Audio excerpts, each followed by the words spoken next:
Eh bien, nous allons pouvoir commencer, si vous êtes tous d'accord. Alors, c'est une première, hein, passe en vidéo, vous vous rendez compte?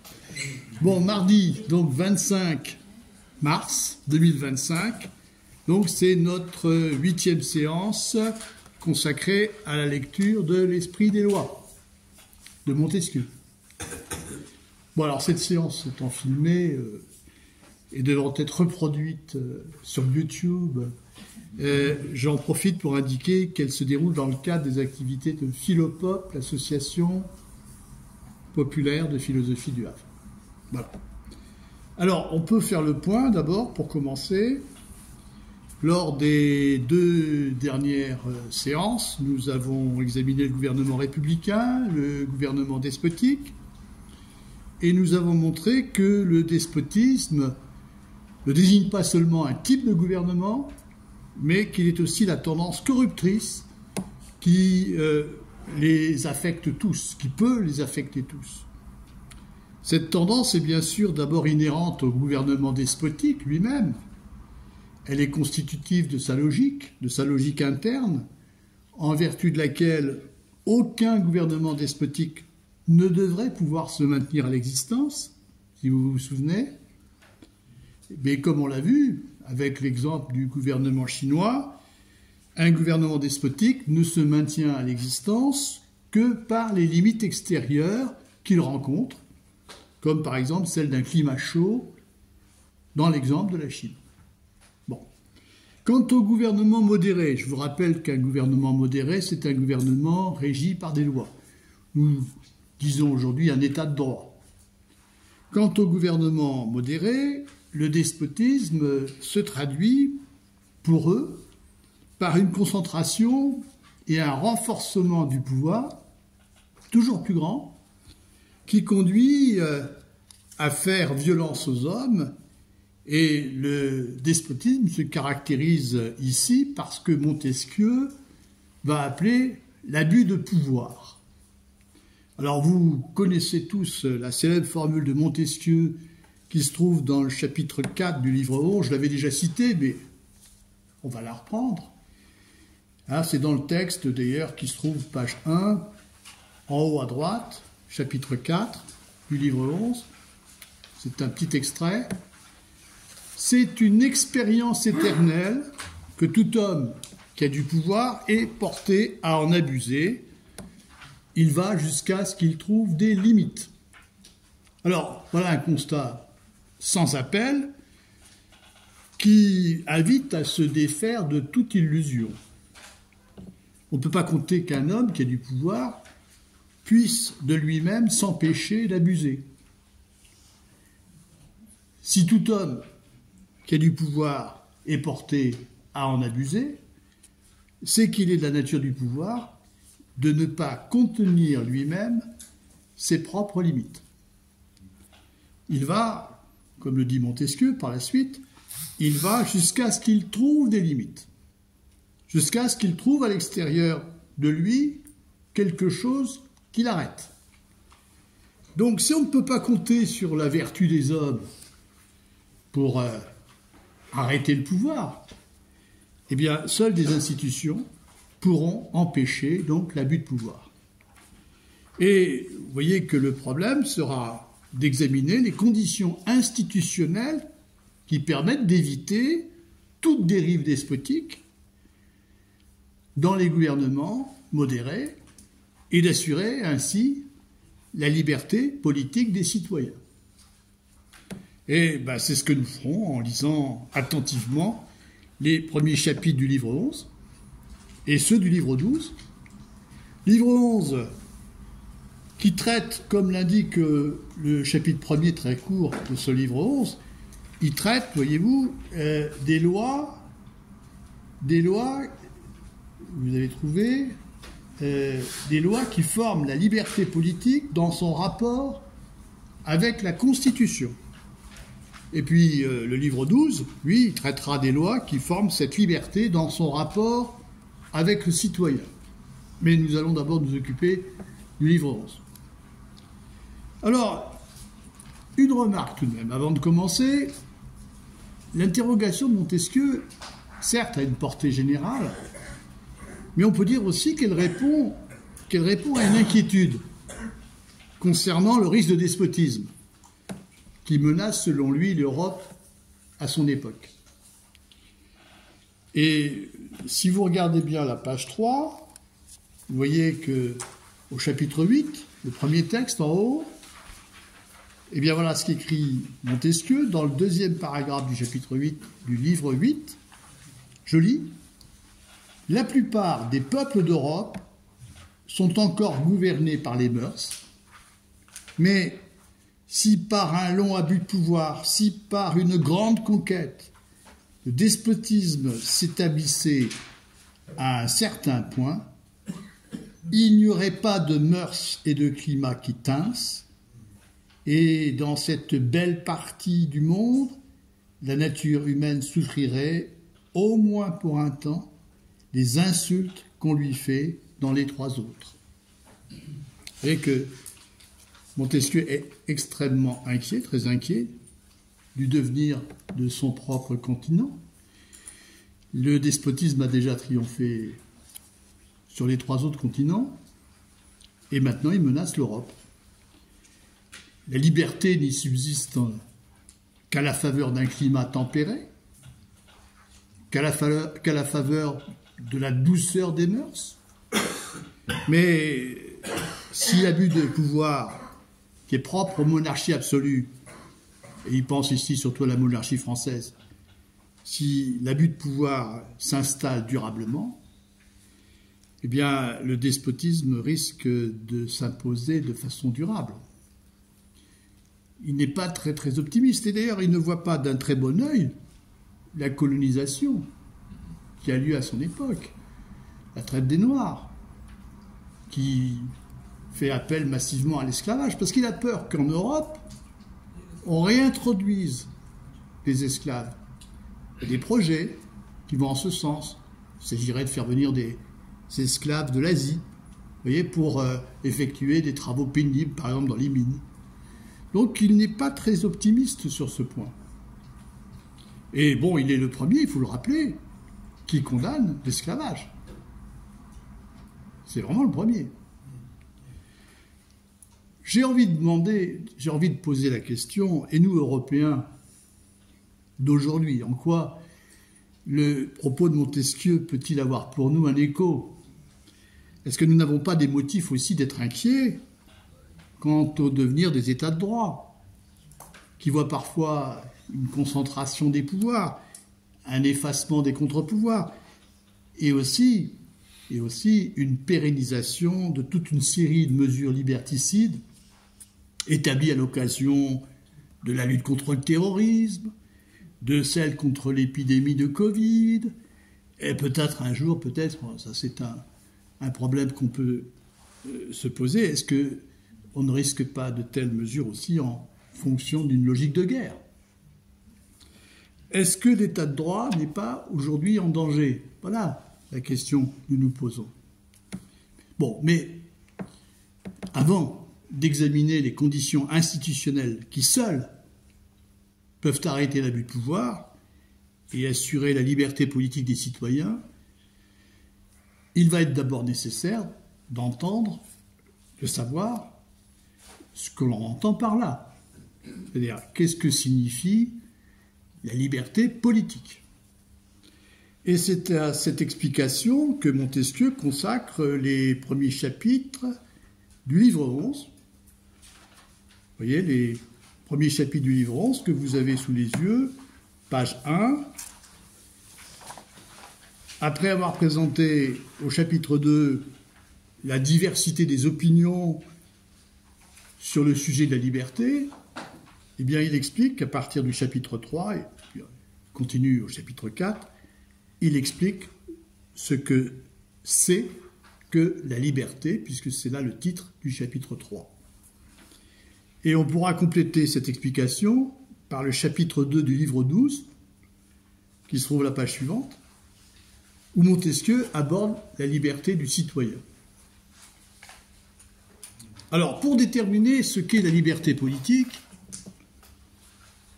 il va falloir la distinguer d'abord de ce que l'on nomme la liberté philosophique de l'homme, qui relève d'une question métaphysique. Et puis ensuite, il faudra la distinguer de ce avec quoi on est souvent tenté de la confondre, qu'il faut appeler exactement l'indépendance. Et l'indépendance n'est pas la liberté politique.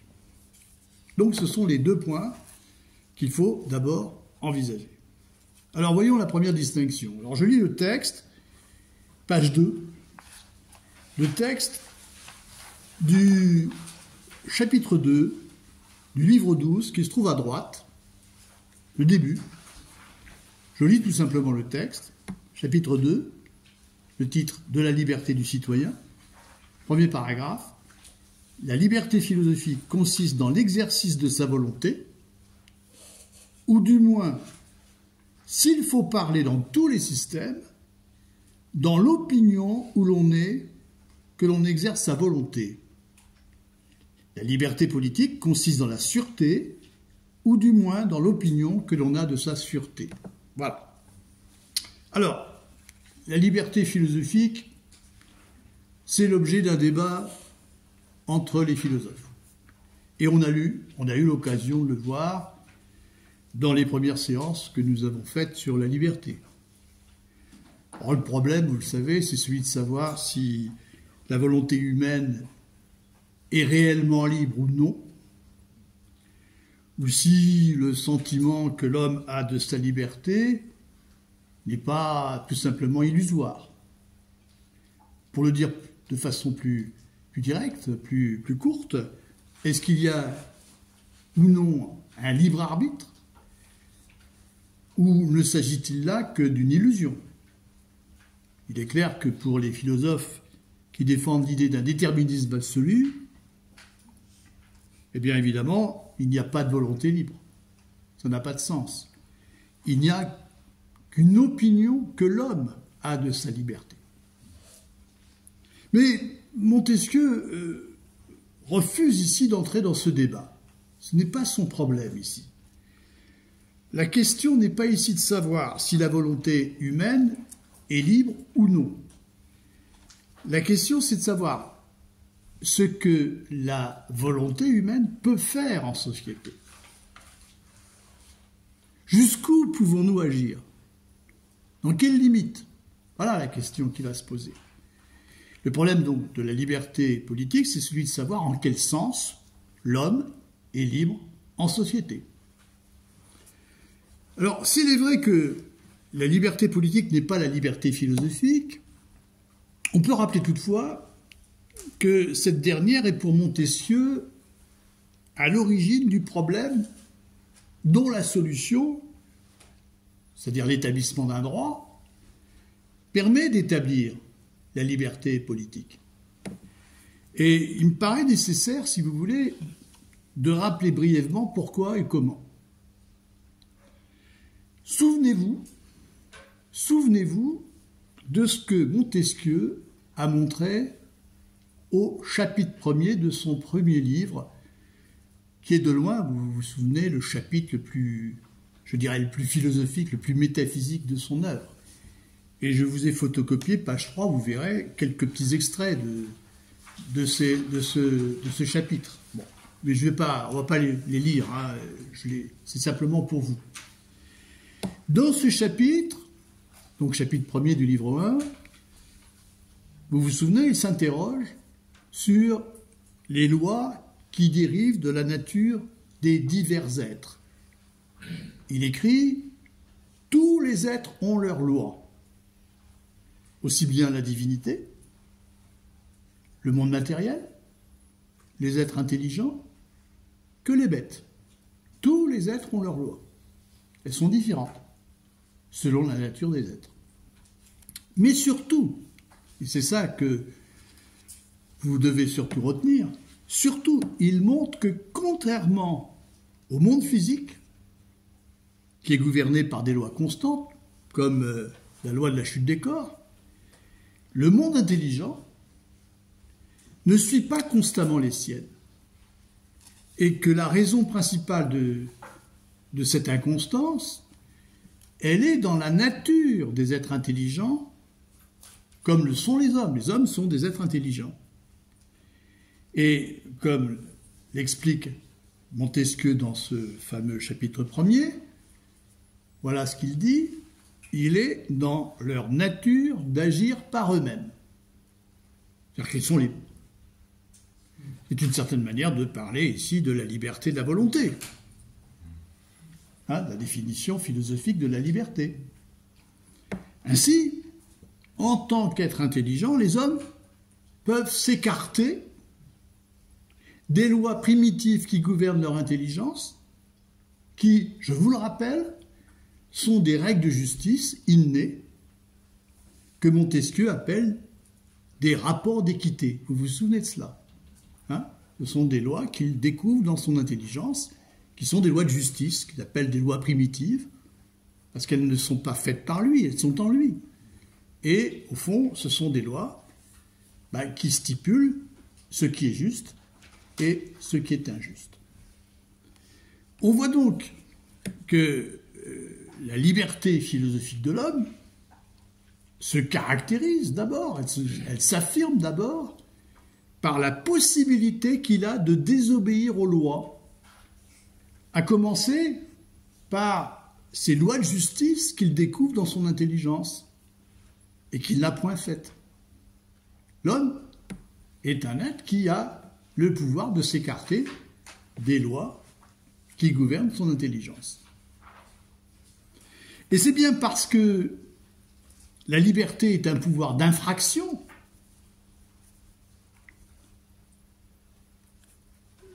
que Montesquieu est conduit à réfléchir au remède qui permettra d'éviter qu'elle ruine toute possibilité de vie en société.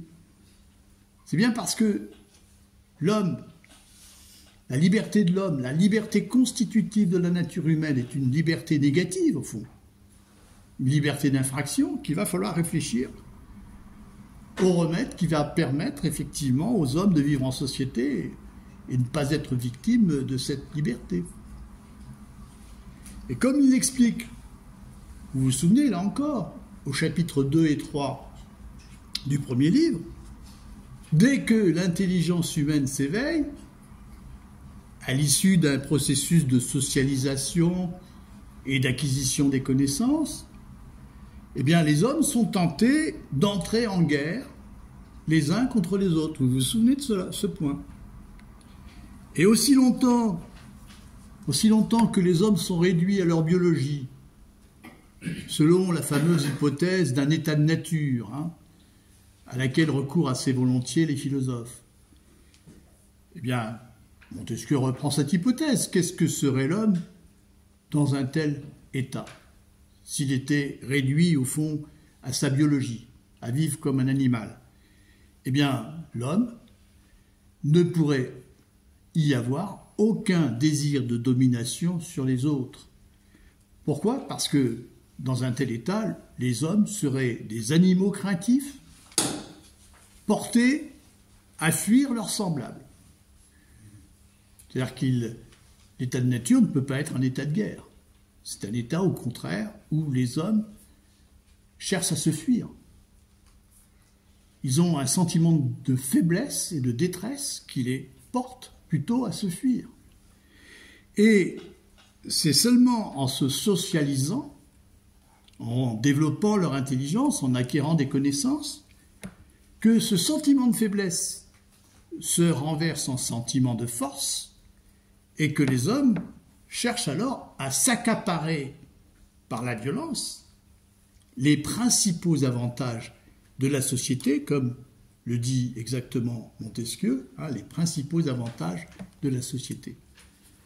Ainsi naît ce que Montesquieu appelle l'état de guerre.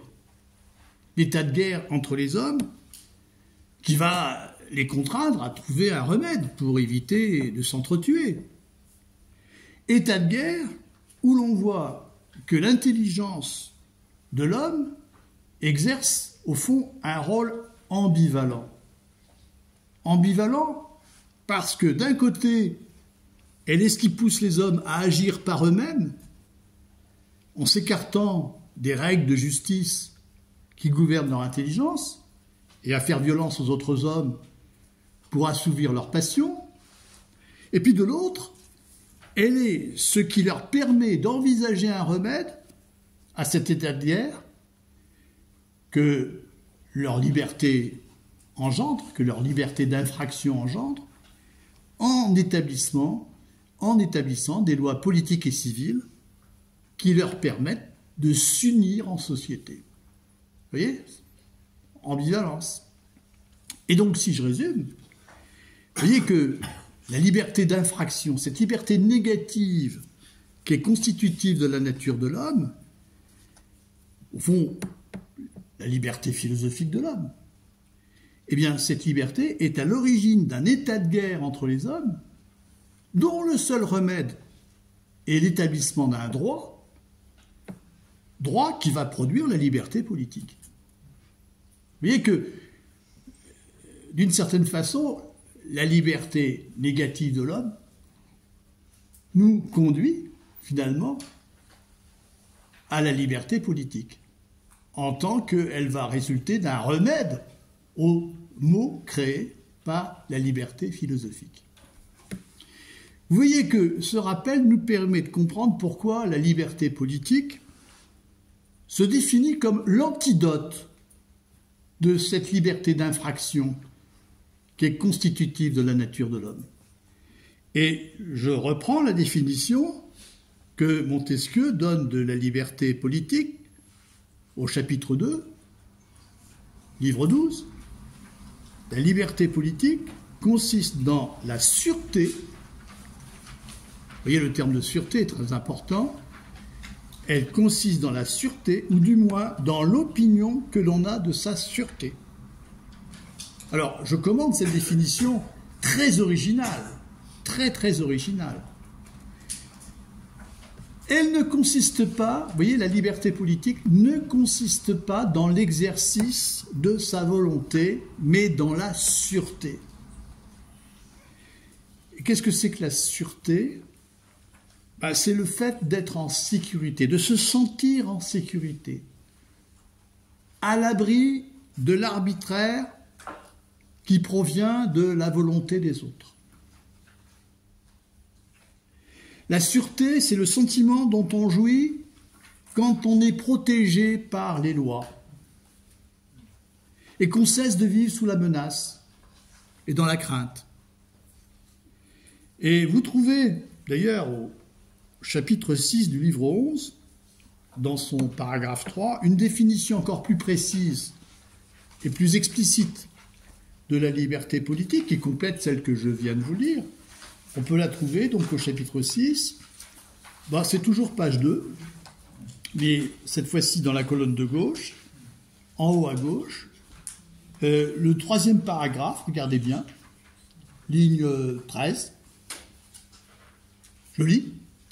La liberté politique dans un citoyen est cette tranquillité d'esprit qui provient de l'opinion que chacun a de sa sûreté. Et pour qu'on ait cette liberté, il faut que le gouvernement soit tel qu'un citoyen ne puisse pas craindre un autre citoyen. Vous voyez cette définition. Alors, vous voyez ici que cette définition renforce la première. C'est-à-dire que, qu'est-ce que montre Montesquieu ? C'est que la liberté politique, ce n'est pas une opinion passagère.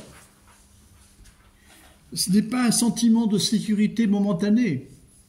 C'est cette tranquillité d'esprit que l'on acquiert quand on vit dans un gouvernement dont les lois nous protègent de l'arbitraire. C'est ça qui est important.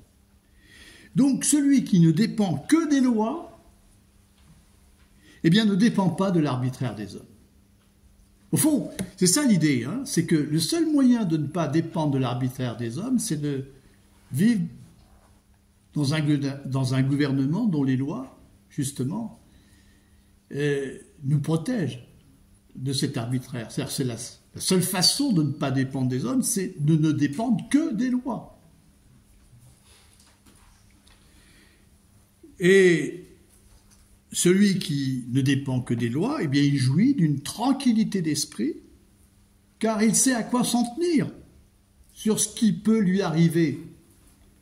Il sait ce qui est obligatoire, il sait ce qui est permis, ce qui est défendu, et il cesse de vivre dans la crainte de se faire arrêter à tout moment pour un motif qu'il ne connaît pas la plupart du temps, comme c'est le cas dans un État despotique. Vous vous promenez dans la rue, vous ne savez pas ce qui va vous arriver. Alors, si Montesquieu écarte la volonté, vous voyez, dans sa définition de la liberté politique, c'est bien parce que la volonté est dangereuse. La volonté est dangereuse quand elle s'affirme arbitrairement, quand elle prétend légiférer en ne considérant que ce qu'elle veut. Et c'est pourquoi, comme on a déjà pu le voir, c'est pourquoi Montesquieu récuse la définition républicaine de la liberté politique, selon laquelle, effectivement, un peuple est libre parce qu'il participe à l'élaboration des lois, parce qu'il décide des lois.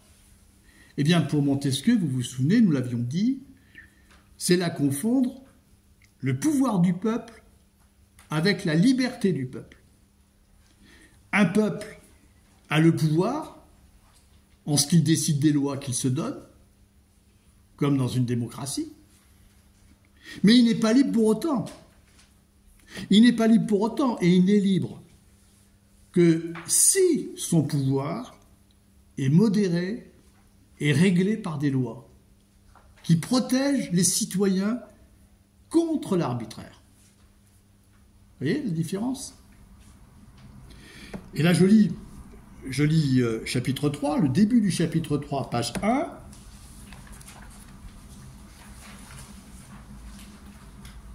En bas, colonne de gauche.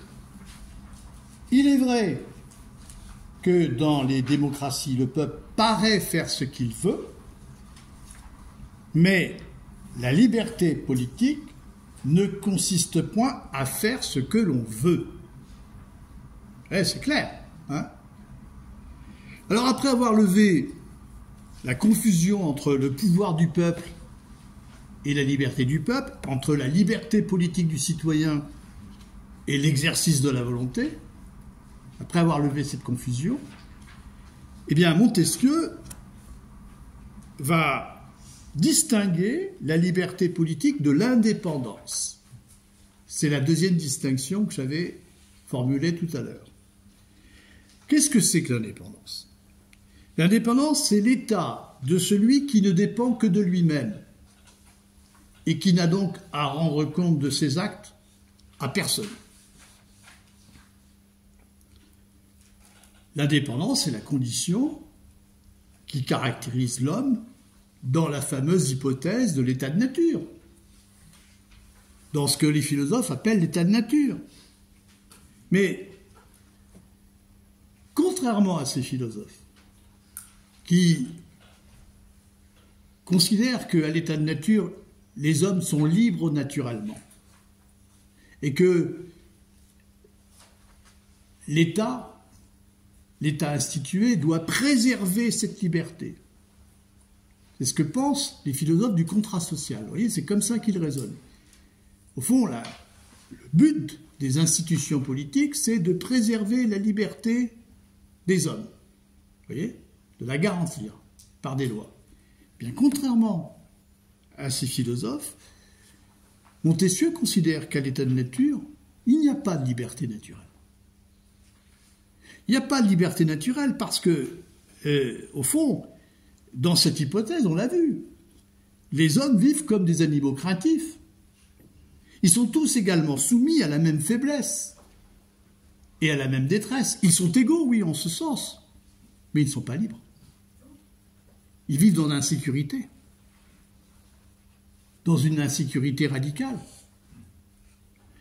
Donc, si vous voulez, jamais Montesquieu ne conçoit la liberté comme une propriété naturelle de l'individu que les institutions politiques devraient préserver. Ça, c'est ce que dit, par exemple, un philosophe comme John Locke. Vous voyez, philosophe du contrat social, ce n'est pas ce que dit du tout Montesquieu. La liberté ne peut être qu'un fait social. Elle ne peut exister qu'en société. Et alors, pas n'importe quelle société, une société réglée par des lois. Et comme il va le démontrer donc au chapitre 3, donc elle ne peut exister que dans une société où l'action des hommes est réglée par des lois, où la coexistence des hommes est réglée par des lois. Et vous allez voir que la démonstration de Montesquieu dans ce chapitre 3, eh bien, elle va mobiliser deux couples de termes opposés contradictoirement. Alors, on va lire d'abord le texte, et puis je vais repérer avec vous les deux couples en question. Regardez la deuxième phrase, chapitre 3. Dans un État, c'est-à-dire dans une société où il y a des lois, la liberté ne peut consister qu'à pouvoir faire ce que l'on doit vouloir et à n'être point contraint de faire ce que l'on ne doit pas vouloir. Il faut se mettre dans l'esprit que ce que c'est que l'indépendance et ce que c'est que la liberté. La liberté est le droit de faire tout ce que les lois permettent, et si un citoyen pouvait faire ce qu'elles défendent, il n'aurait plus de liberté, parce que les autres auraient tout de même, c'est-à-dire de la même manière, ce pouvoir. Alors, pour bien comprendre le texte, il faut d'abord repérer les deux couples d'opposés contradictoires qui le structurent. Vous avez d'abord un premier couple d'opposés contradictoires qui est ce que l'on doit vouloir et ce que l'on ne doit pas vouloir. Vous avez repéré. Ça, c'est le premier. Et puis le deuxième, c'est ce que les lois permettent et puis ce qu'elles défendent. Alors j'explique en quel sens il faut considérer que ce sont des opposés contradictoires. Ce sont des opposés contradictoires comme, en logique, on dit que le contradictoire de A, c'est non A. Ou pour prendre un exemple très simple, le contradictoire de noir, c'est non noir, ce n'est pas blanc, c'est non noir. C'est-à-dire, au fond, le contradictoire de noir, c'est tout ce qui n'est pas noir, c'est-à-dire, au fond, toutes les nuances du gris, jusqu'au blanc. Vous voyez ? C'est beaucoup plus large que le blanc seulement. Vous voyez, vous comprenez, hein ? Eh bien, il faut avoir ça en tête pour comprendre le raisonnement ici de Montesquieu. Je prends le premier couple d'opposés contradictoires.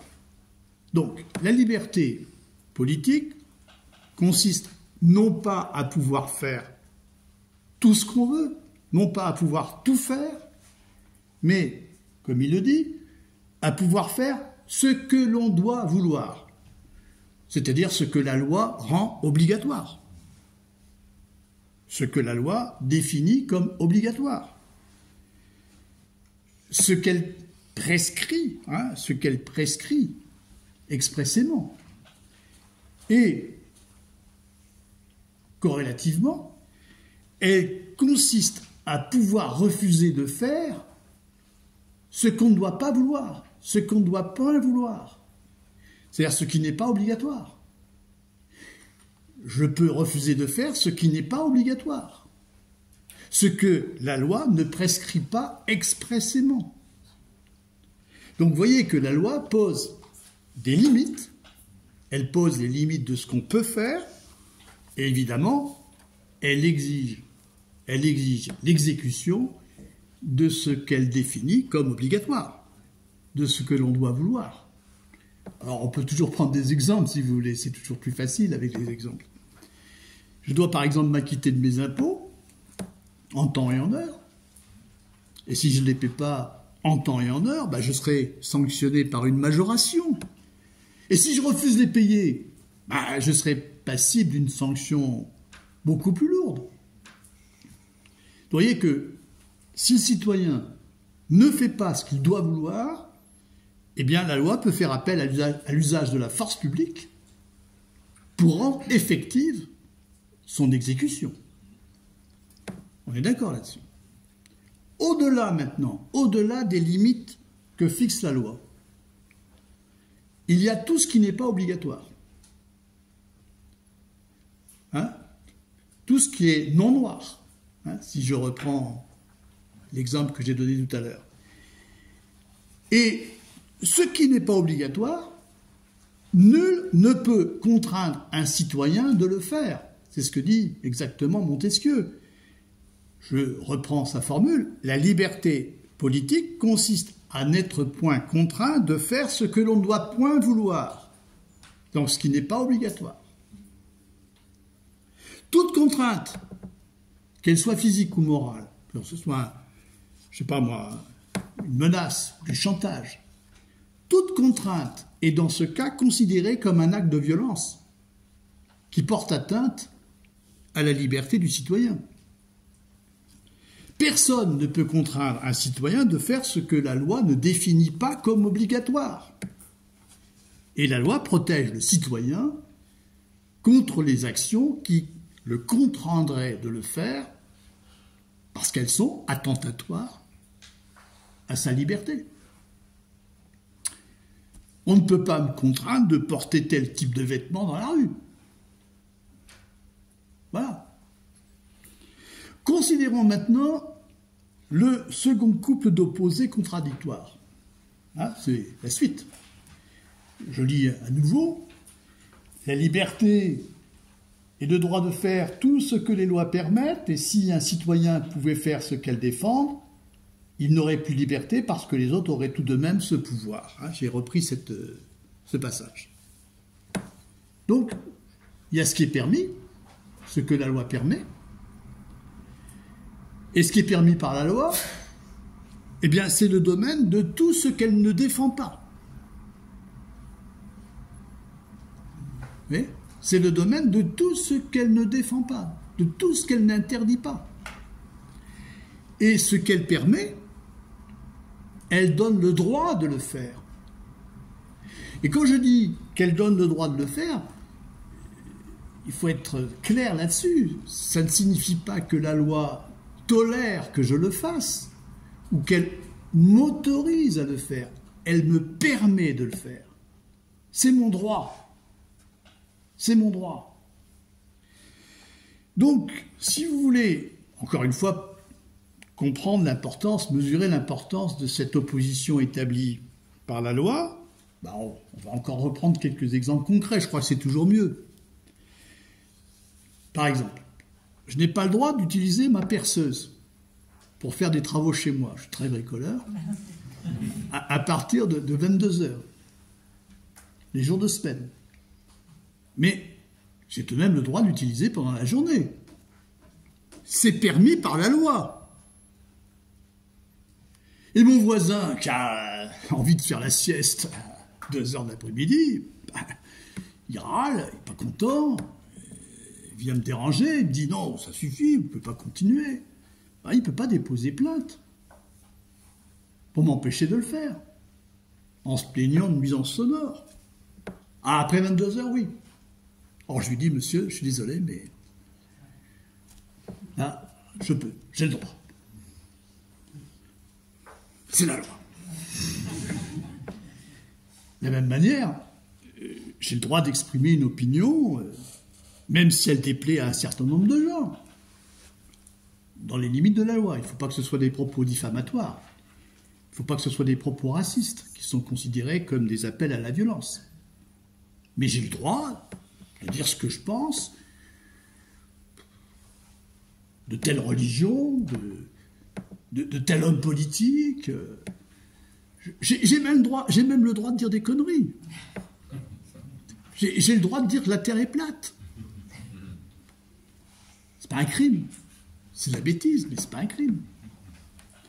Donc vous voyez qu'en règle générale, nul ne peut intenter un procès en justice contre quiconque fait ce que la loi permet.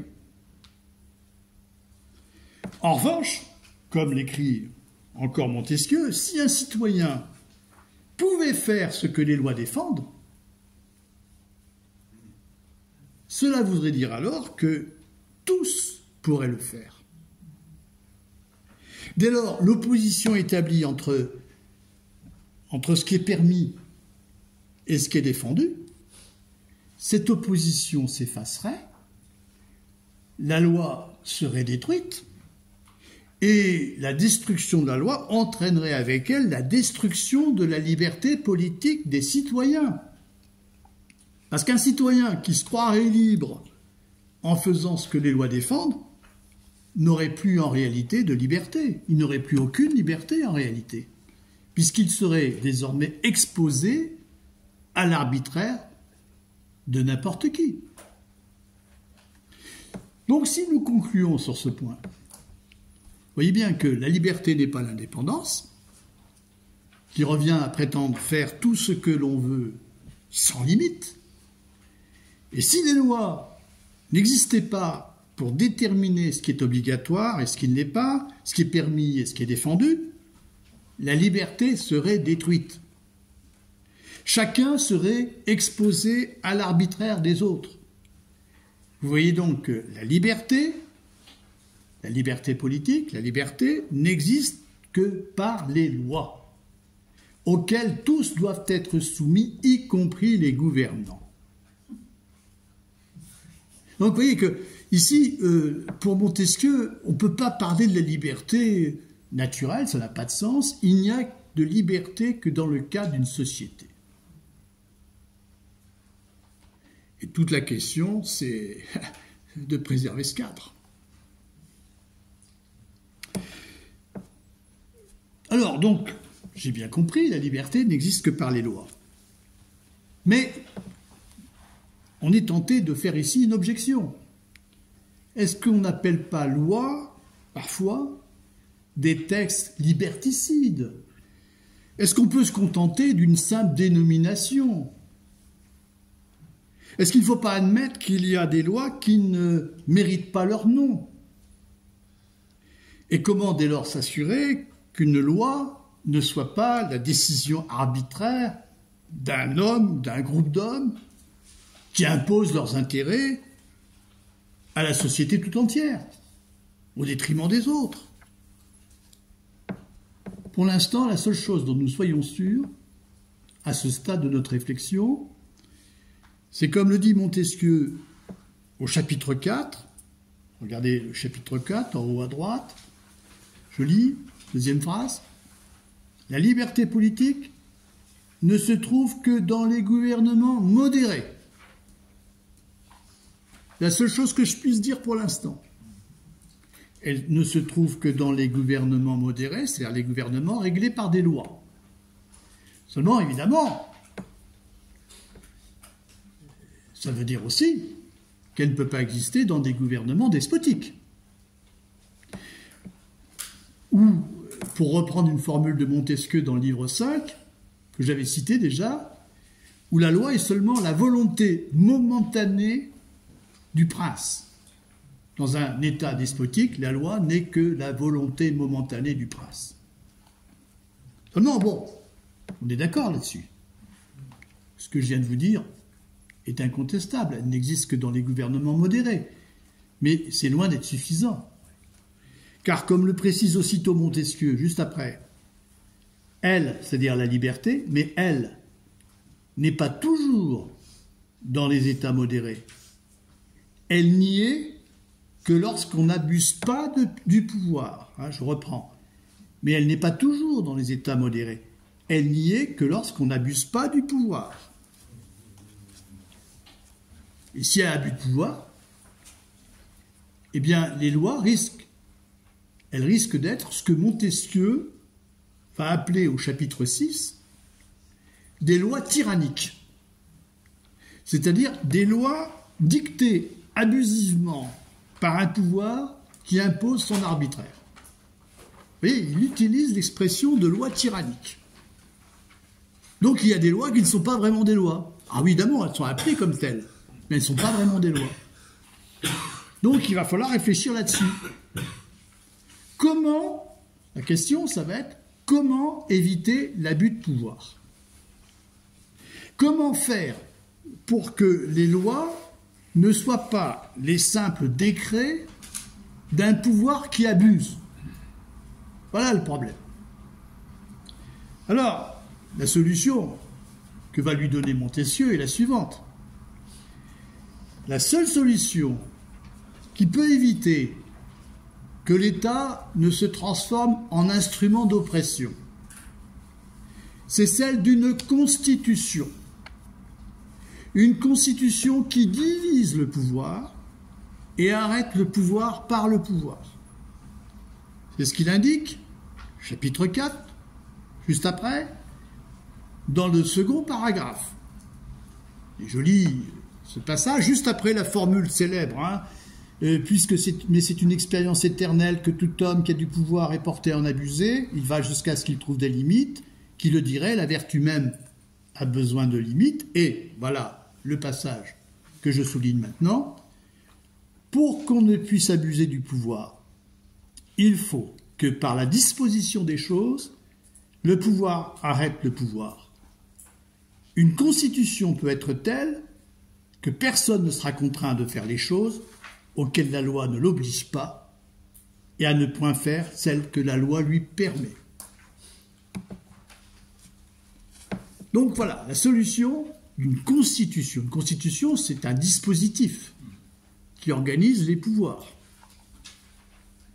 qui les divise, de telle sorte qu'ils puissent s'arrêter les uns les autres, qu'ils puissent se faire contrepoids. Eh bien, cette solution de Montesquieu, c'est l'exact contre-pied de celle du philosophe Thomas Hobbes, et je voudrais en parler. Ce grand philosophe politique anglais qui a publié en 1651 le Léviathan, cette œuvre magistrale. Et le Léviathan, c'est un monstre biblique par lequel Hobbes figure un État tout-puissant. Un État tout-puissant qui concentre tous les pouvoirs. Un État absolu. Eh bien, vous allez comprendre que ce qu'écrit Montesquieu, c'est le contre-pied, c'est le contraire de ce que montre Thomas Hobbes. C'est pour ça que je n'hésite pas à les opposer. Alors, quelques mots sur ce que dit Thomas Hobbes. Au fond, le point de départ est à peu près le même que celui de Montesquieu. Pour sortir de la violence de l'état de guerre de tous contre tous, qui expose chacun à une mort violente, quelle est la solution pour Hobbes? La solution est pour lui d'instituer un État par un pacte social et de transférer sur cet État la peur diffuse qui règne dans l'état de guerre. Parce que dans l'état de guerre, les hommes ont peur les uns des autres, ils vivent dans la peur. Ils sont livrés à l'arbitraire. Ils peuvent mourir d'une mort violente. Bon, puisqu'il n'y a pas de règle, il n'y a pas de loi, c'est la loi du plus fort. Une loi du plus fort qui est d'une loi instable. Donc, quelle solution? Faire en sorte que les hommes cessent de se craindre mutuellement, et pour qu'ils cessent de se craindre mutuellement, il faut faire en sorte que la crainte se polarise sur le pouvoir. Que seul le pouvoir ait à se faire craindre. C'est comme ça qu'il établira la paix. C'est-à-dire que si l'État se fait craindre de tous, il pourra assurer la paix civile et il permettra à chacun de conserver sa vie. Donc ça passe par une concentration des pouvoirs. L'État, celui qui dirige l'État, ce qu'on appelle le souverain, qu'il soit un homme ou une assemblée, eh bien il doit disposer de tous les pouvoirs. Et le pacte social, si vous voulez, c'est cet accord consenti. Enfin, si vous voulez, c'est une fiction, pour dire que tout se passe comme si les hommes, d'un commun accord, au fond, s'en remettait à ce pouvoir. Hein. Eh bien, le pacte social, c'est ainsi un pacte mutuel par lequel chacun, au fond, accepte de s'en remettre au souverain, donc c'est-à-dire, comme je l'ai dit, à celui qui dirige l'État, que ce soit un homme ou une assemblée. Pour Thomas Hobbes, la forme du gouvernement n'a aucune importance. Ce qui compte, c'est qu'il y a un pouvoir qui se fasse obéir. Et Hobbes écrit au chapitre 17 du Léviathan, ce passage que je vous lis, c'est comme si chaque individu devait dire à tout individu « J'autorise cet homme ou cette assemblée d'hommes et je lui abandonne mon droit de me gouverner moi-même à cette condition que tu lui abandonnes ton droit et autorises toutes ses actions de la même manière. » Donc, pacte mutuel, chacun renonce à son droit de se gouverner lui-même au profit d'un souverain qui gouvernera au nom de tous. Vous voyez, c'est comme ça qu'est fondé l'État. Donc, voilà la solution de Thomas Hobbes. Mais finalement, il s'agit en quelque sorte de capter la crainte. Il s'agit de faire en sorte que le pouvoir capte la crainte et la concentre sur lui, pour obtenir effectivement l'obéissance des sujets, et de cette manière la paix civile. Or, pour Montesquieu, cette solution de Hobbes, est à la fois illusoire et dangereuse. Elle ne met pas un terme à la violence, elle l'institutionnalise en la concentrant dans la personne du souverain, en lui confiant à lui seul le pouvoir de décider au nom de tous. Vous voyez ? Et que ce souverain soit un homme ou une assemblée, il exerce alors seul le pouvoir, il décide seul des lois et de leur exécution, et c'est la crainte qu'il inspire à ses sujets qui lui permet de s'en faire obéir.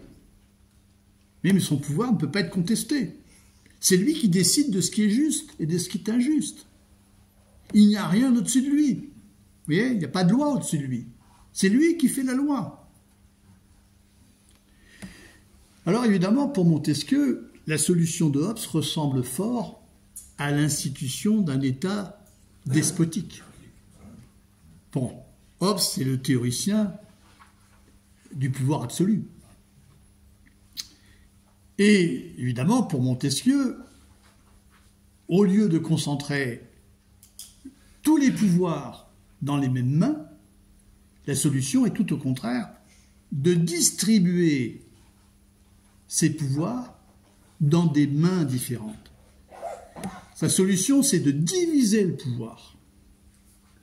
C'est de diviser le pouvoir et de distribuer les différents pouvoirs dans des mains distinctes. Et pour illustrer cette solution, eh bien, il choisit d'étudier l'exemple contemporain de la Constitution d'Angleterre, chapitre 6.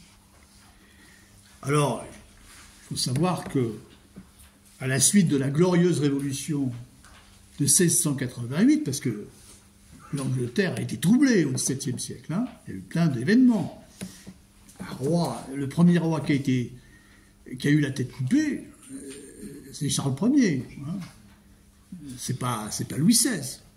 Bon, il y a eu plein d'événements, plein de troubles en Angleterre. Bon, en 1688, il y a une deuxième révolution, la glorieuse révolution, qui va permettre aux Anglais d'établir une monarchie constitutionnelle.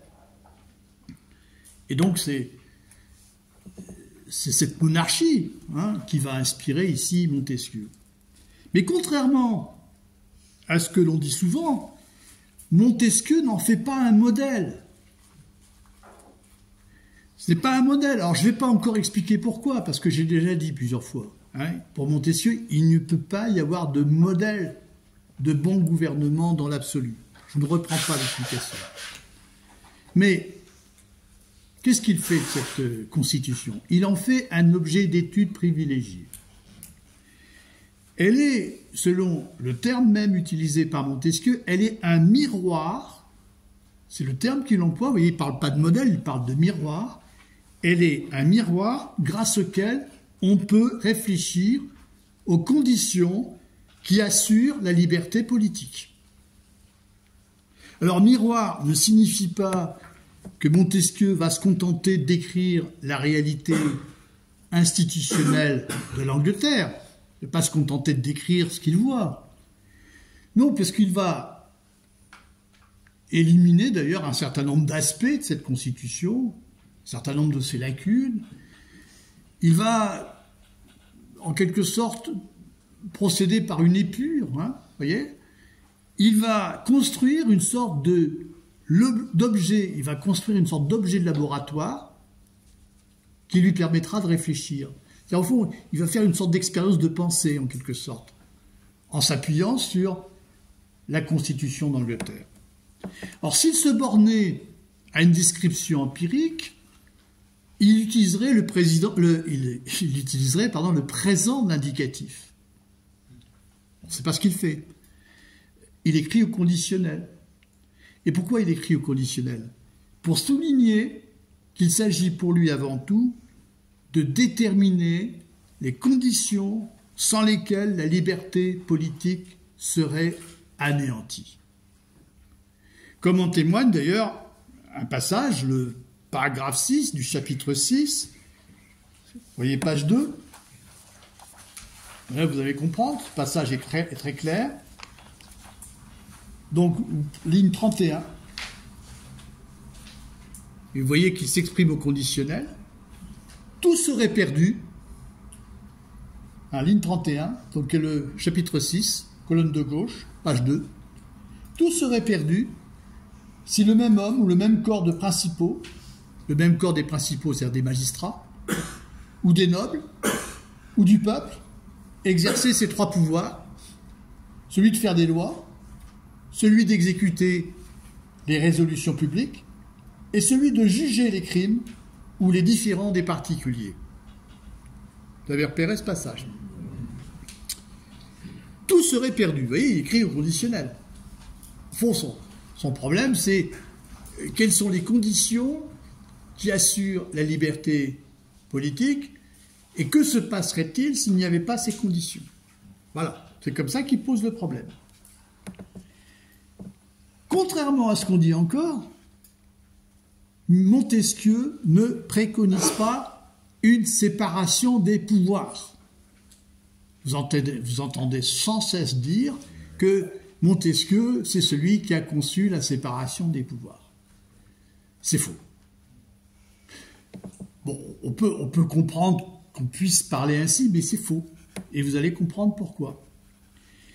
L'idée d'une séparation des pouvoirs consiste à soutenir que le pouvoir de légiférer,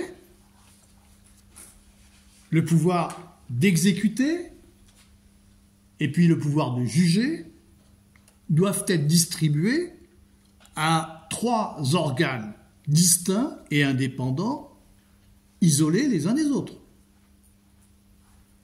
Pour chacun des trois pouvoirs, il y aurait ainsi le Parlement, qui disposerait du pouvoir législatif, le monarque, qui disposerait du pouvoir exécutif, et puis les tribunaux, qui disposeraient du pouvoir judiciaire. Et ces trois organes, exerceraient leurs fonctions en toute indépendance, à l'abri de toute influence venant de l'un ou de l'autre des autres organes. Voilà comment on conçoit une séparation. Or, l'idée d'une séparation des pouvoirs est en contradiction avec l'exigence de Montesquieu, qui est qu'on arrête le pouvoir par le pouvoir. Si l'on veut que le pouvoir arrête le pouvoir, il faut que les pouvoirs soient en mesure de s'opposer. Ce n'est guère possible s'ils sont séparés et totalement indépendants les uns des autres. Pour qu'ils puissent se faire contrepoids, il faut que quelque part, il y ait un contact, un point de contact. Il faut qu'ils puissent jouer les uns contre les autres. Vous voyez? Alors, Montesquieu, on va le voir, distingue 3 pouvoirs, mais il ne les sépare pas. Il va surtout s'agir de les distribuer dans des mains différentes, dans des organes différents. Le mot qui convient le mieux, c'est le mot de distribution, et non pas celui de séparation.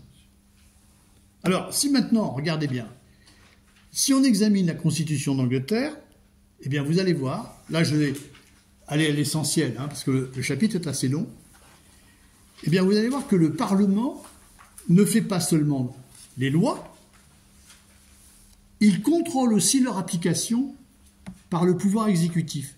Donc il exerce un pouvoir de contrôle sur l'exécutif. Les ministres doivent justifier leur action devant le Parlement. Et inversement, le pouvoir exécutif, qui est exercé par le monarque, dispose d'une part de la puissance législative, par ce que Montesquieu appelle une faculté d'empêcher, autrement dit un droit de veto. Le monarque dispose d'un droit de veto.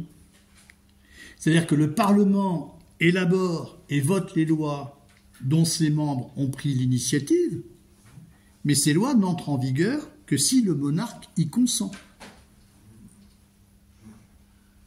que s'il ne s'y oppose pas. Et vous trouvez ainsi d'ailleurs dans le long chapitre 6 consacré à la Constitution d'Angleterre, le dernier paragraphe que je vais vous lire, le passage suivant qui, à mon avis, est un bon résumé. Voici donc la constitution fondamentale du gouvernement dont nous parlons. Le corps législatif, c'est-à-dire le Parlement, y étant composé de 2 parties, l'une enchaînera l'autre par sa faculté mutuelle d'empêcher, on va revoir ça, toutes les 2 seront liées par la puissance exécutrice, qui le sera elle-même par la législative. Alors, vous notez les verbes ici utilisés? Enchaîner, lier. Pas de séparation. Il n'y a pas de séparation. Et vous voyez que, loin d'envisager donc une séparation des pouvoirs, Montesquieu formule explicitement la nécessité de lier, d'enchaîner le pouvoir législatif au pouvoir exécutif, pour qu'il puisse se faire contrepoids, comme dans un mécanisme d'horlogerie. Et vous voyez aussi que ce passage que je viens de vous lire indique que le corps législatif lui-même est composé de 2 parties. Et c'est un autre point très important. Car non seulement le pouvoir législatif est divisé entre le Parlement et le monarque, mais le Parlement lui-même, donc le corps législatif, est divisé en 2 chambres, en 2 assemblées. La première représente les nobles, la Chambre des lords, et l'autre, la deuxième, elle représente le peuple, la Chambre des communes. Et vous voyez, cette division du Parlement en 2 chambres permet aux forces sociales du pays de faire valoir leurs intérêts opposés. Et sur ce point, Montesquieu est très proche de Machiavel. Machiavel qui considérait que les grands, les élites et le peuple ont des intérêts inconciliables. C'est ce qu'il expliquait dans le chapitre 9 du Prince. Comme il n'existe aucun bien commun sur lequel ils puissent s'accorder, eh bien la solution, c'est d'équilibrer leurs ambitions concurrentes, d'éviter que les intérêts des uns ne conduisent à l'oppression des autres. Vous voyez que la Constitution va les enchaîner, en quelque sorte, et va les contraindre, et va contraindre ainsi donc les forces sociales qui ont des intérêts opposés à agir de concert. Vous voyez ? Ils n'ont pas les mêmes intérêts, donc forcément, ça va frotter, si vous voulez. Hein. Mais ils vont devoir modérer leurs intérêts. Parce qu'effectivement, la confrontation va permettre effectivement de modérer, de tempérer. Mais il faut une confrontation. Il est évident que les deux forces sociales n'ont pas les mêmes intérêts. Il n'y a pas de bien commun préalable, c'est pas vrai. Il y a forcément conflit. Mais ce conflit va être régulé. Vous voyez, de cette manière-là. Et ils vont être contraints d'agir ensemble, hein, de trouver une solution, de trouver une loi qui soit une sorte de compromis. Concernant la Chambre des communes, où se trouvent les représentants du peuple, ceux-ci sont élus au sein de circonscriptions électorales. Vous voyez ? Et je vous rappelle, on l'avait déjà dit, pour Montesquieu, la représentation, c'est une institution nécessaire qui permet d'éviter le danger d'une démocratie directe. Vous vous souvenez de ça ? L'élection des représentants, c'est une procédure aristocratique. Hein. N'oubliez pas que la procédure démocratique, c'est le tirage au sort, c'est pas l'élection. L'élection, c'est une procédure aristocratique qui permet de sélectionner ceux qui sont jugés les meilleurs, ceux qui sont jugés les plus aptes à exprimer les intérêts du peuple, sans céder à ses passions aveugles et immédiate. L'idée de Montesquieu, il n'est pas le seul au XVIIIe siècle à penser ainsi, c'est que les représentants du peuple, peuvent jouer le rôle de filtre et de modérateur.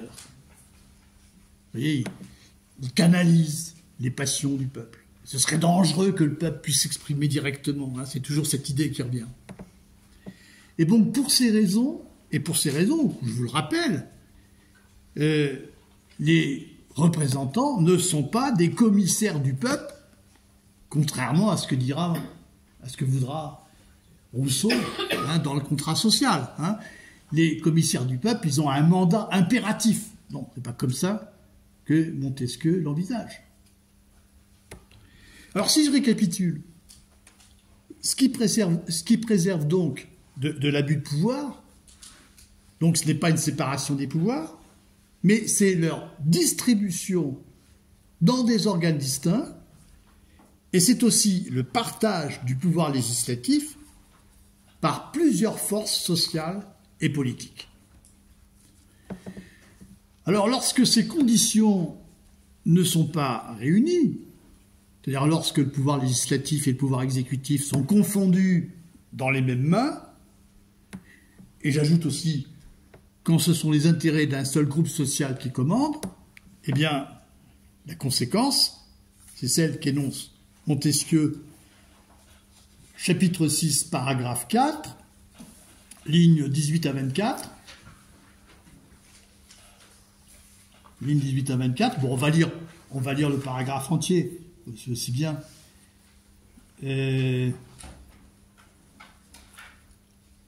Lorsque dans la même personne, ou dans le même corps de magistrature, la puissance législative est réunie à la puissance exécutrice, il n'y a point de liberté, parce qu'on peut craindre que le même monarque ou le même Sénat, c'est-à-dire la même assemblée, ne fasse des lois tyranniques pour les exécuter tyranniquement. Ouais, ce passage est très important. Et l'expression de loi tyrannique que j'ai utilisée tout à l'heure, elle mérite ici un commentaire. Normalement, une loi a toujours un objet général.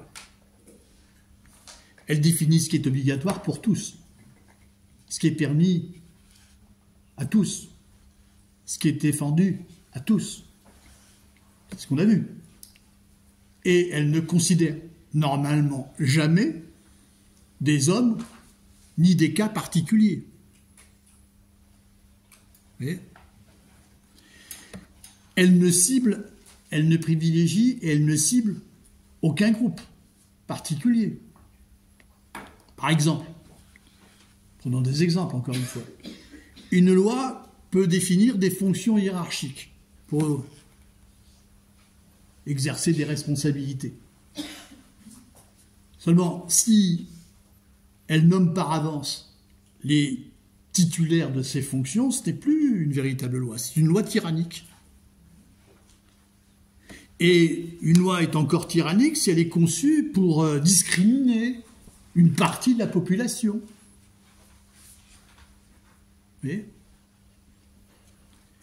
Et c'est bien ce qui risque d'arriver si c'est le même homme ou la même assemblée qui se trouve à la fois législateur et exécuteur des lois.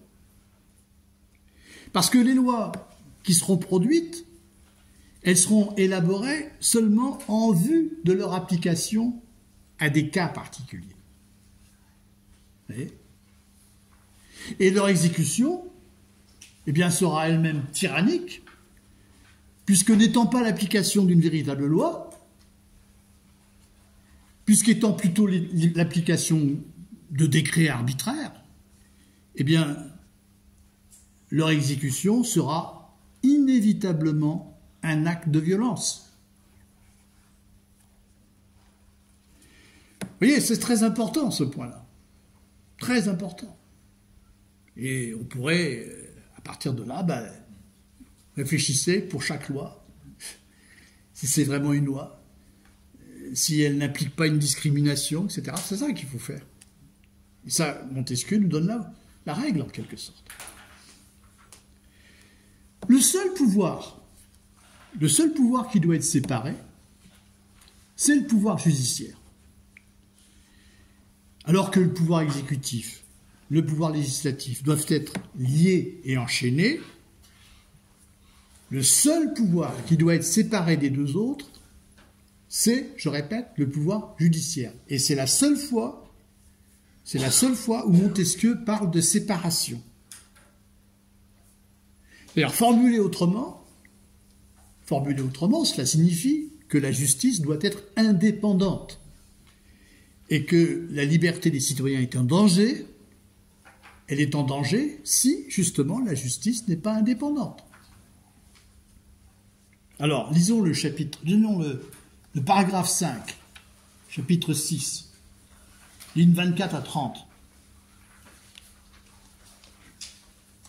Il n'y a point encore de liberté si la puissance de juger n'est pas séparée de la puissance législative et de l'exécutive. Si elle était jointe à la puissance législative, le pouvoir sur la vie et la liberté des citoyens serait arbitraire, car le juge serait législateur. Si elle était jointe à la puissance exécutrice, le juge pourrait avoir la force d'un oppresseur. Donc deux cas de figure. Premier cas de figure, celui de la confusion du pouvoir législatif et du pouvoir judiciaire. C'est-à-dire que si le juge est en même temps législateur, on peut craindre qu'il ne fasse une loi qu'en vue du jugement qu'il veut prononcer. Deuxième cas de figure, celui de la confusion du pouvoir exécutif et du pouvoir judiciaire. Si le juge détient lui-même la force publique, ou si à l'inverse c'est la police qui fait la justice, le risque est grand que celui qui détient les deux pouvoirs soit tenté d'arrêter un homme en vue de le déclarer coupable. Dans ces conditions, la présomption d'innocence n'existe plus. Comme le dit Montesquieu, le juge pourrait avoir la force d'un oppresseur. Le juge pourrait avoir la force d'un oppresseur. Le jugement rendu risque de n'être qu'un simulacre de jugement qui consiste à valider une décision qui est déjà prise par avance. Dans tous les cas, le problème est de s'assurer que le juge se limite à la stricte puissance de juger, sans confusion aucune avec d'autres puissances, sans dépendance à leur égard. Alors vous me direz, est-ce que, ça y est, on a trouvé les conditions qui permettent d'établir la liberté politique, est-ce que c'est suffisant? Non. Non, c'est pas encore suffisant. Est-ce qu'on en a fini avec l'arbitraire? Non. Pour assurer les conditions de la liberté politique, il ne suffit pas d'empêcher l'abus de pouvoir. Il ne suffit pas qu'une constitution distribue les pouvoirs dans des organes distincts, qu'elle sépare le pouvoir judiciaire des deux autres. Il faut encore que cesse l'arbitraire qui affecte les lois pénales, que Montesquieu appelle les lois criminelles. Et ce point est très important, c'est le dernier point que je vais traiter, c'est celui que je voudrais maintenant aborder. Je n'irai pas jusqu'au bout. Hein, on continuera, parce qu'il y a beaucoup de choses à dire là-dessus. Et je dirais que, je ferai la remarque suivante, c'est que le livre 11 est très célèbre, mais pour Montesquieu, c'est le livre 12 le plus important. Il a été président du Parlement de Bordeaux. Il a eu à juger. C'est une question qui lui tient à cœur. Hein, la question du droit pénal. Il est le premier à s'intéresser de façon approfondie à la question. Il ouvre un champ nouveau. Donc, j'attire votre attention sur ce sujet. Donc, ce problème est abordé dans le livre 12 de l'Esprit des lois, qui traite des lois civiles, celles qui forment la liberté politique dans son rapport avec le citoyen. Donc, je cite Montesquieu. Et tout particulièrement, ce livre, il traite tout particulièrement des lois pénales qui sont parmi les lois civiles, celles qui ont avec la sûreté du citoyen le rapport le plus sensible. Pourquoi? Parce qu'elles mettent en jeu l'honneur, la fortune, la vie et la liberté des citoyens, comme l'écrit Montesquieu au livre 6. Vous voyez, les lois pénales, ce sont celles qui ont le rapport le plus sensible avec la sûreté du citoyen, parce que, je répète, elles mettent en jeu l'honneur, la fortune, la vie et la liberté des citoyens. Et je vous rappelle que la liberté politique consiste dans la sûreté, ou du moins dans l'opinion que l'on a de sa sûreté. C'est ce qu'il dit, Montesquieu, au chapitre 2 du livre 12. Or, lorsque les lois pénales, les lois criminelles, comme dit Montesquieu, descendent du caprice du législateur, eh bien, la sûreté des citoyens est menacée. Elle est menacée car à ce moment-là, les citoyens peuvent être accusés de toutes sortes de crimes et punis selon toutes sortes de peines qui sont sans proportion avec eux. Vous voyez? C'est-à-dire que il ne suffit pas d'avoir évité l'abus de pouvoir. Il faut aussi s'assurer que les lois pénales soient des lois qui ne soient pas arbitraires, qui soient justes, qui établissent une proportion, une juste proportion entre les peines et les crimes. Vous voyez, par exemple. C'est très important. Donc c'est un chapitre important. Et donc, et comme l'explique Montesquieu, là vous avez le texte, page 2, le chapitre 12, toujours, donc le chapitre 2, excusez-moi, le chapitre 2 du livre 12, ligne 6, deuxième paragraphe.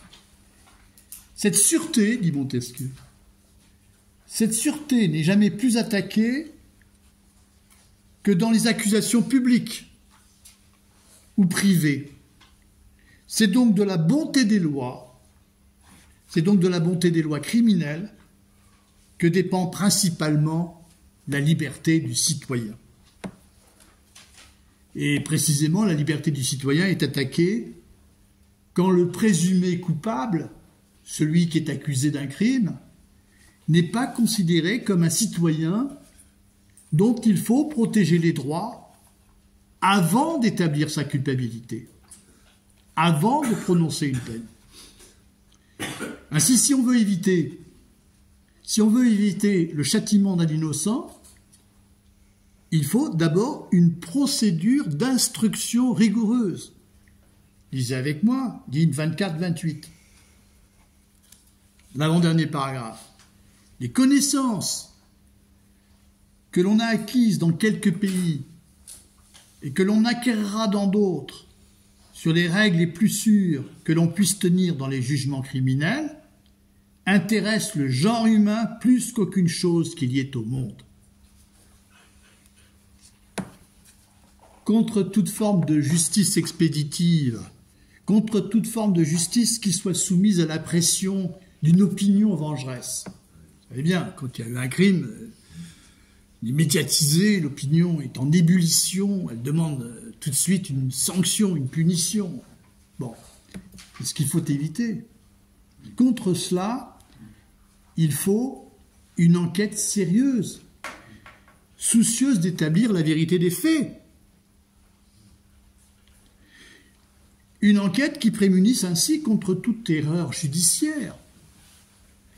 Et la phrase est importante, regardez bien la ligne 22, ligne 22-23, retenez-la bien cette phrase. Quand l'innocence des citoyens n'est pas assurée, la liberté ne l'est pas non plus. Vous voyez ? Quand l'innocence des citoyens n'est pas assurée, la liberté ne l'est pas non plus. Et pour établir sa démonstration, Montesquieu va jusqu'à soutenir qu'un homme qui, dans un état de droit, dans un gouvernement modéré, est jugé coupable après une enquête rigoureuse et se trouve condamné à être pendu, eh bien un tel homme, je cite, on va revoir ça, serait plus libre qu'un bacha ne l'est en Turquie. Je vais expliquer. Alors évidemment, d'abord, première chose, la peine de mort n'est pas remise en question au XVIIIe siècle. Bon. Il n'y a pas de débat là-dessus, si vous voulez. Mais on aura l'occasion de reprendre cette question.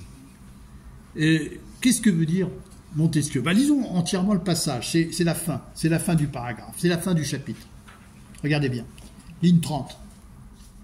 Et dans un État qui aurait là-dessus les meilleures lois possibles, un homme à qui on ferait son procès et qui devrait être pendu le lendemain serait plus libre qu'un bacha ne l'est en Turquie. Voilà. D'abord, je rappelle que la Turquie de l'époque, c'est un État despotique. Bon, ça, il faut le rappeler.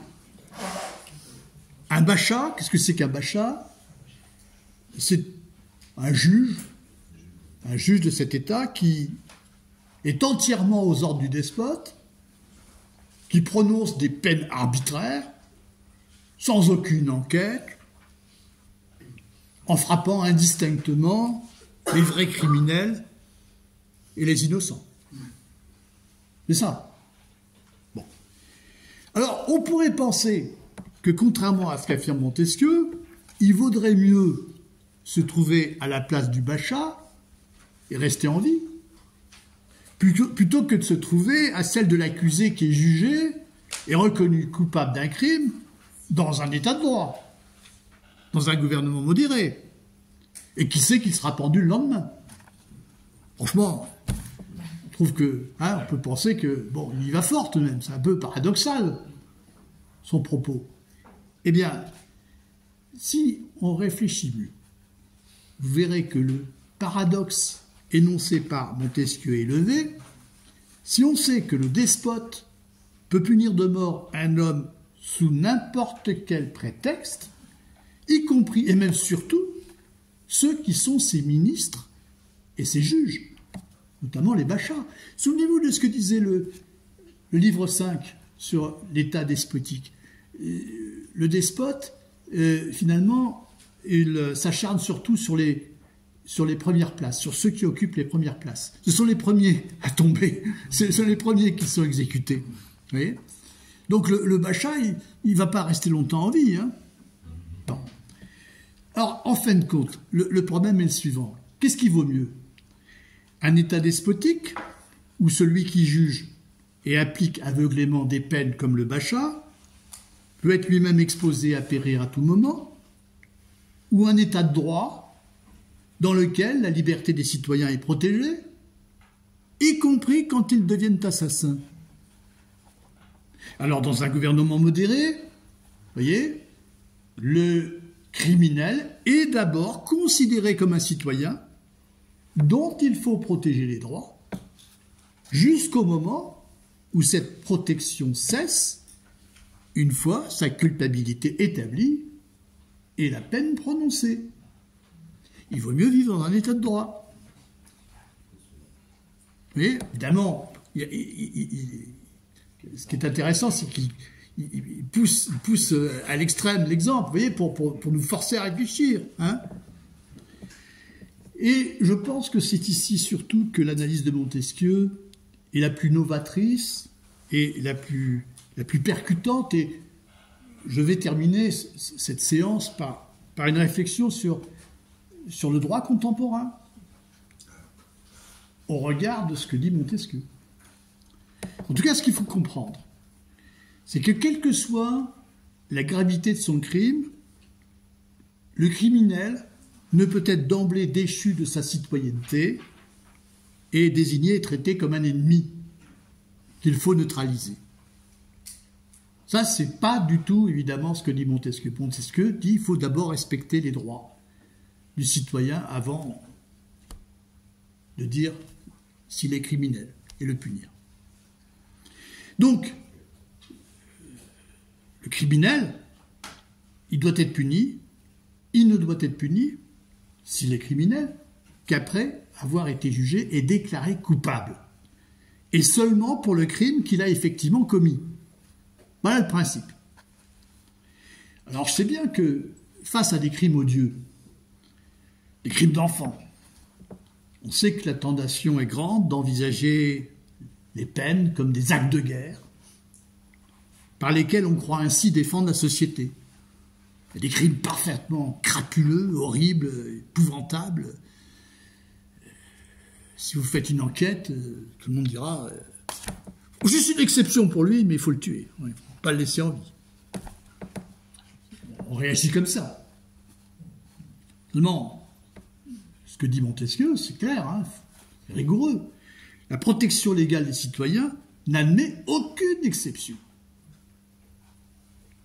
Et si on admet une exception, ben on prend le risque de donner à ce moment-là toute latitude à un pouvoir répressif qui, au nom de la sécurité collective, pourra bel et bien détruire la sûreté des citoyens.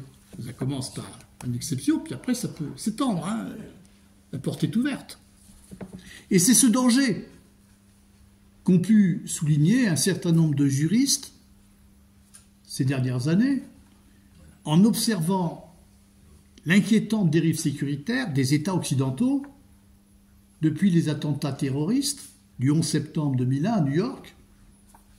Et je pense surtout à l'ouvrage d'une juriste qui est morte l'année dernière, qui s'appelait Mireille Delmas-Marty, qui avait écrit en 2010 un livre qui a pour titre « Liberté et sécurité dans un monde dangereux ». Liberté et sécurité dans un monde dangereux.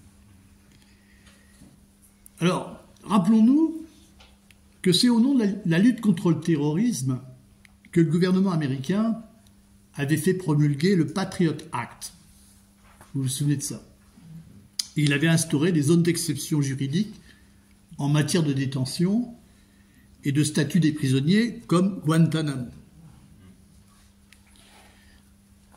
Rien de plus étranger à l'idée de sûreté, qui est chère à Montesquieu, que cette logique sécuritaire, qui, loin de modérer l'exercice de l'État, l'autorise au contraire à s'affranchir de toute limite et à concentrer tous les pouvoirs. Ces gens qu'on arrête, ils ne sont pas jugés. Ils sont arrêtés administrativement. Vous voyez,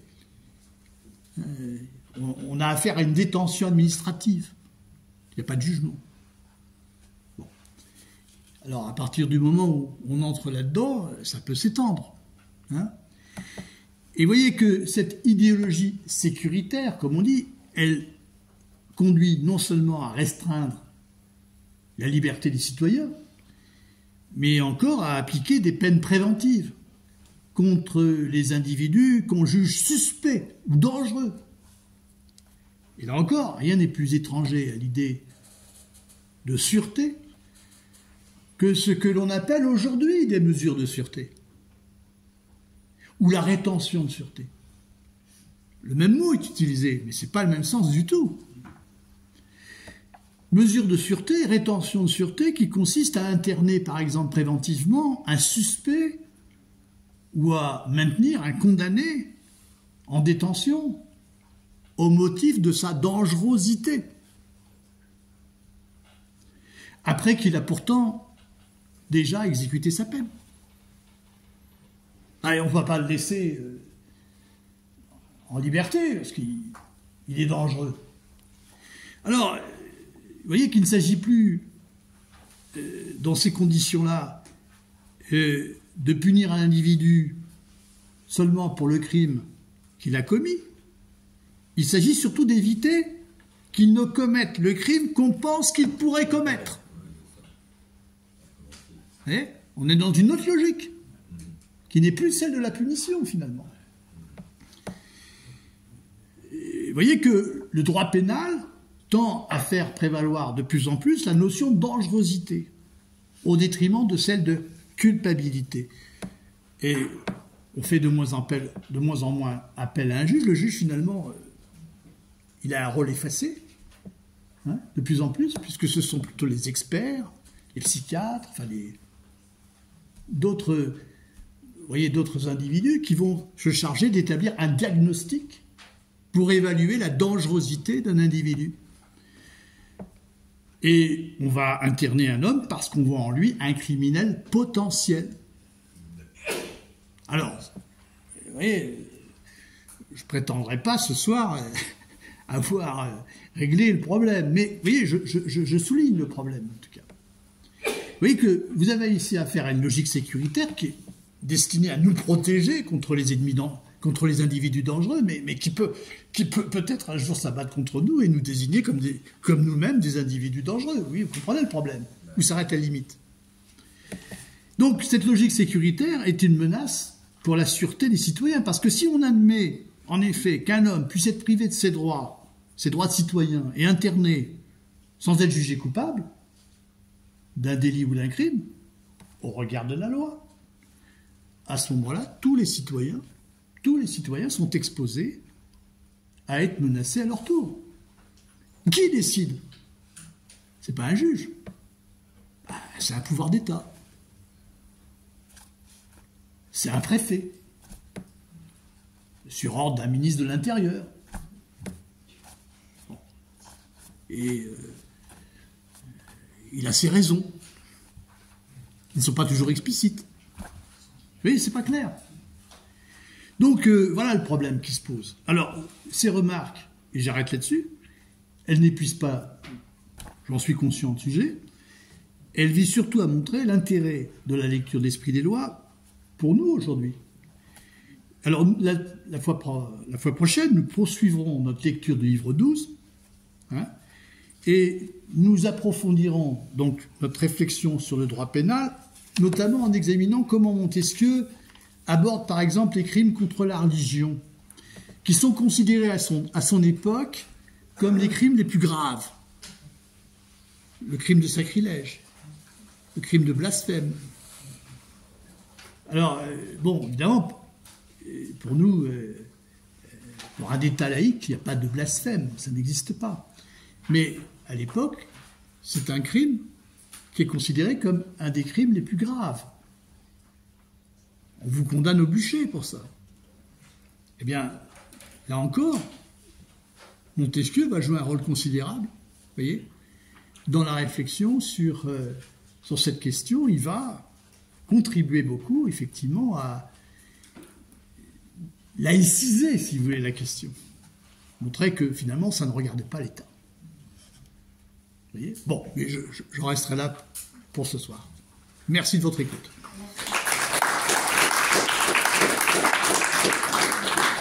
À vos questions.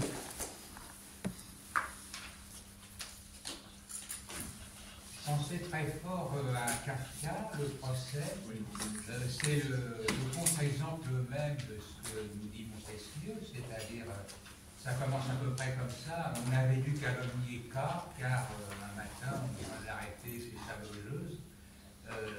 Donc, K ne sait pas de quoi il est accusé, quelle est la loi qu'il aurait transgressée, et si même il y aurait une loi qu'il aurait transgressée. En fait, il n'a pas besoin d'avoir transgressé quelque loi que ce soit pour être déclaré coupable. C'est donc dans l'opacité la plus totale. Et il ne sait pas contre qui se battre, puisqu'il n'y a pas d'adversaire, d'instance à laquelle s'opposer. Alors qu'une loi, une véritable loi, doit être publique, elle doit être connue. Oui, voilà. Hein, une loi ne peut pas être secrète, ou elle n'est pas une loi, ou elle est uniquement de l'ordre de l'arbitraire. Et ça rejoint un peu ce que je disais l'autre fois à propos de 1984 de Orwell. Big Brother n'a pas besoin d'exister. Oui. Il suffit de l'idée. De l'intérioriser. Il suffit de l'intérioriser. Il suffit de se sentir observé. C'est un petit peu ce qui se passe en Chine de nos jours. Enfin, voilà, on est sous le regard de... Vous mettez des drones partout, de la reconnaissance faciale partout. Un bon citoyen, par exemple en Chine, il a une note. Hein. Il est noté, hein. Il est suivi. Hein. Et il ne peut plus s'acheter un certain nombre de choses s'il n'a pas la note suffisante. Il ne peut pas voyager, hein, attention. Hein. C'est-à-dire qu'il est sans cesse sous le regard, effectivement. Il est sans cesse sous un contrôle social. Et c'est une longue tradition en Chine, puisque donc on n'avait pas le droit de soutenir le regard de l'empereur. Déjà du temps de Montesquieu. Je sais pas, je ne peux pas vous parler de la Chine à l'époque, mais peut-être, oui.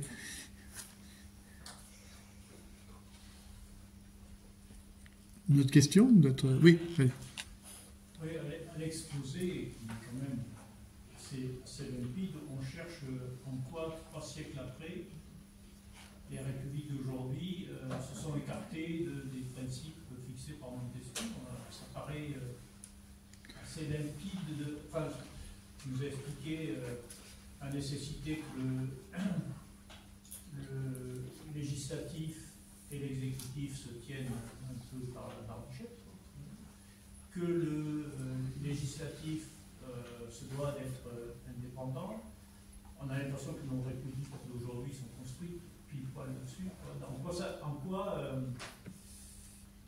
aujourd'hui on se serait écarté des principes fixés par Montesquieu?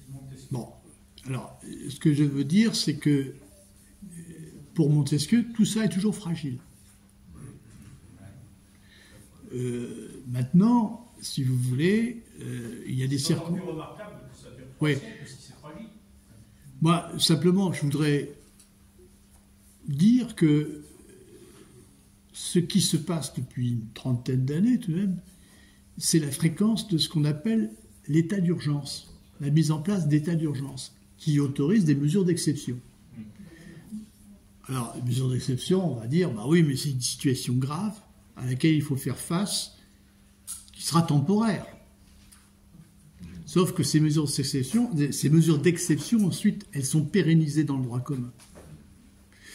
Je prends un exemple, là il faudrait juger sur pièce, mais par exemple, les premières lois sur le terrorisme autorisent des perquisitions administratives au domicile.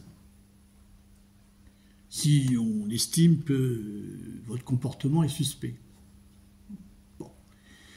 il se trouve que la première application qu'on ait faite de cette loi contre le terrorisme, elle a été faite non pas contre des terroristes, mais contre des gens des militants écologistes, qu'on a, comment dirais-je,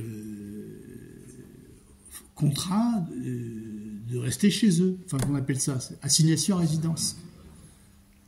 Ou qui ont été en garde à vue pendant plusieurs heures. Et bon, c'est tout de même... Vous voyez, le problème, c'est que c'est une loi qui était initialement destinée à lutter contre le terrorisme, subitement, elle se met à être étendue à d'autres choses. Vous voyez, c'est ça le problème. Bon, je prends d'autres exemples. Je sais pas, on peut limiter toutes sortes de libertés publiques au nom du terrorisme, au nom je ne sais quoi. Enfin, vous voyez, et donc... de moins en moins, par exemple, il y a des tas de mesures qui sont d'exception, qui sont administrées, qui ne dépendent plus du juge. Le juge n'a plus son mot à dire. Il suffit que le préfet décide de mener une perquisition chez vous parce que vous êtes suspect, et puis c'est tout. Il n'y a rien, il n'y a pas de... Vous voyez, la justice n'a plus son mot à dire. C'est-à-dire, c'est cette extension du pouvoir administratif qui peut effectivement largement poser problème. Alors encore une fois, l'enfer est pavé de bonnes intentions. Au début, ça peut être compris comme quelque chose de tout à fait légitime parce qu'on est dans une situation d'urgence. Le problème, c'est qu'après, l'urgence, même quand elle a disparu, les mesures, elles, ne disparaissent pas. Elles sont pérennisées. Elles sont pérennisées. C'est ça le problème. Oui, ça reprend ce que vous avez expliqué, la différence entre la sécurité et la sûreté. Voilà, c'est ça. C'est-à-dire que, par exemple, aujourd'hui, vous entendez souvent des hommes politiques variés, divers et variés, dire que la première des libertés, c'est la sécurité. Mais c'est un contresens. Parce qu'ils confondent la sécurité au sens où ils l'entendent, c'est-à-dire la sécurité, c'est-à-dire un État sécuritaire, un État fort, qui réprime, qui n'hésite pas à limiter d'autres libertés pour préserver la sécurité. Au nom de la sécurité, on va restreindre des libertés. Vous voyez ? C'est pas du tout le sens du mot sûreté. La sûreté, c'est, bien sûr, il faut que je sois protégé contre l'arbitraire des autres citoyens s'ils veulent vraiment m'agresser, mais il faut aussi que je sois protégé contre l'État. L'État de droit, c'est pas l'État au-dessus du droit, c'est l'État soumis au droit. Donc voilà, c'est ça le problème. C'est que à partir du moment où la fonction judiciaire est contournée, où un certain nombre de décisions qui consistent à arrêter des personnes ne dépendent plus du juge, de la justice, et si la justice en plus n'est pas indépendante, il y a une sorte d'extension du pouvoir exécutif, une concentration des pouvoirs qui est considérable. En plus, les constitutions peuvent être telles que le pouvoir exécutif est de plus en plus renforcé, enfin, de plus en plus de pouvoir au détriment du législatif. Bon, on peut aussi entrer là-dedans. Hein. Oui. Non, mais je crois qu'il y a un problème de langage, en fait. Lorsqu'on dit, par exemple, on parle de l'état d'urgence qui nécessite. Oui. Ça ne veut pas dire forcément que l'urgence va s'étirer dans un temps déterminé. Ça peut être simplement le reflet, en fait, de l'incapacité d'un État à maîtriser une situation. Et voilà, donc ça, en fait, la notion d'urgence ne fait que montrer l'incapacité à régler un problème. Oui, mais bon, je prends mon exemple. État d'urgence parce qu'il y a du terrorisme. Bon, je conçois. Mais le problème, c'est que quand les mesures qui sont censées être applicables à ceux qui sont dangereux, qui pourraient effectivement être terroristes, sont appliquées à d'autres... Oui, mais c'est parce que justement, la déclaration d'état d'urgence n'est qu'un prétexte, en fait. Voilà, c'est un prétexte. Absolument, c'est un prétexte. Alors on est d'accord. Ça devient un prétexte. On n'arrive pas à régler un problème, on parle d'une urgence, et ça fait passer un peu la chose plus facilement. Oui, voilà, ça peut être effectivement, tout à fait. On se sert d'une situation d'urgence pour imposer des mesures qui sont des liberticides. Tout à fait, voilà, c'est ça. Non, mais voilà, tout à fait. On prend prétexte d'une situation pour imposer ce qu'on ne pourrait pas sinon imposer. Voilà, ça on est d'accord, tout à fait. Et c'est une dérive à laquelle on risque d'assister. Là, le pouvoir judiciaire qui est normalement autonome, le dernier mot appartient au juge, finalement. Il y a la loi puis l'interprétation de la loi. Pas dans le cas où il y a état d'urgence et mesures d'exception, parce que finalement, il n'a pas son mot à dire. C'est le préfet qui décide. Si le préfet estime que vous êtes dangereux, vous êtes suspect, bon, vous aurez le matin, à 5h du matin, une escouade de police frapper à votre porte, vous verrez, et puis on vous demandera ils vous demanderont de les suivre, et vous serez en garde à vue. Après, il y aura un procès, et là, on passe devant le juge. S'il y a un procès. Hein. Non, le problème, c'est que, voilà, c'est ça, c'est que, voilà, tout à fait. On est dans des mesures d'ordre administratif. Vous pouvez arrêter des tas de gens sans qu'il n'y ait jamais de jugement. Oui. Oui, une petite question. Vous avez dit qu'à un moment donné, pour qu'on ne puisse pas abuser du pouvoir, il faut que le pouvoir arrête le pouvoir. Ouais. Mais est-ce que, compte tenu de tout ce qu'il a dit maintenant, il est encore possible que le pouvoir arrête le pouvoir? Ah, ça c'est une question difficile. C'est vrai que quand la pente, quand la dérive a commencé, elle a tendance à s'aggraver. Et comment aller dans le sens inverse? Là, Montesquieu ne dit rien là-dessus. Il dit qu'il peut y avoir une chute dramatique, irrémédiable, qui fait que on restera en bas. Parce que j'ai cru comprendre qu'il y avait quand même que la Constitution était un rempart. À un moment donné, ce rempart s'effrite aussi. Ça, je suis d'accord. Je suis d'accord, mais c'est vrai que là, disons qu'il ne fait pas appel, Montesquieu n'envisage pas une solution qui consisterait pour la population à se rebeller et à réinstaurer finalement l'état de droit. Ça, non, il n'envisage pas ça. Là, c'est pas il n'envisage pas une mobilisation politique des citoyens pour exiger effectivement le respect des libertés. Non. C'est une clarification, c'est la clarification d'un fonctionnement. Voilà les conditions sous lesquelles, effectivement, la liberté politique peut être garantie. Mais voilà. Mais c'est vrai que chez lui, il raisonne toujours par rapport au pire. Hein, c'est toujours, c'est pas le penseur du meilleur régime possible, dans l'absolu, puisqu'il n'y a pas de meilleur régime possible. Hein. C'est selon la disposition particulière d'un peuple qu'il faut envisager la question du meilleur régime. Bon, ça c'est une chose. Mais la question, le problème essentiel plutôt qu'il pose, c'est le problème du pire finalement. Comment éviter le pire? Comment éviter effectivement qu'un gouvernement modéré chute dans un gouvernement despotique? C'est-à-dire que cette belle mécanique est une petite chose fragile. Toujours. Et ce qui contribue à cette fragilité, c'est qu'on n'est pas isolé dans le monde, mais que donc on n'est pas imperméable et que d'autres régimes tyranniques ont tendance à nous contaminer. Pour Montesquieu, ce qui peut entraîner, enfin à son époque, en tout cas pour lui, une dérive despotique du pouvoir, c'est la conquête d'autres territoires.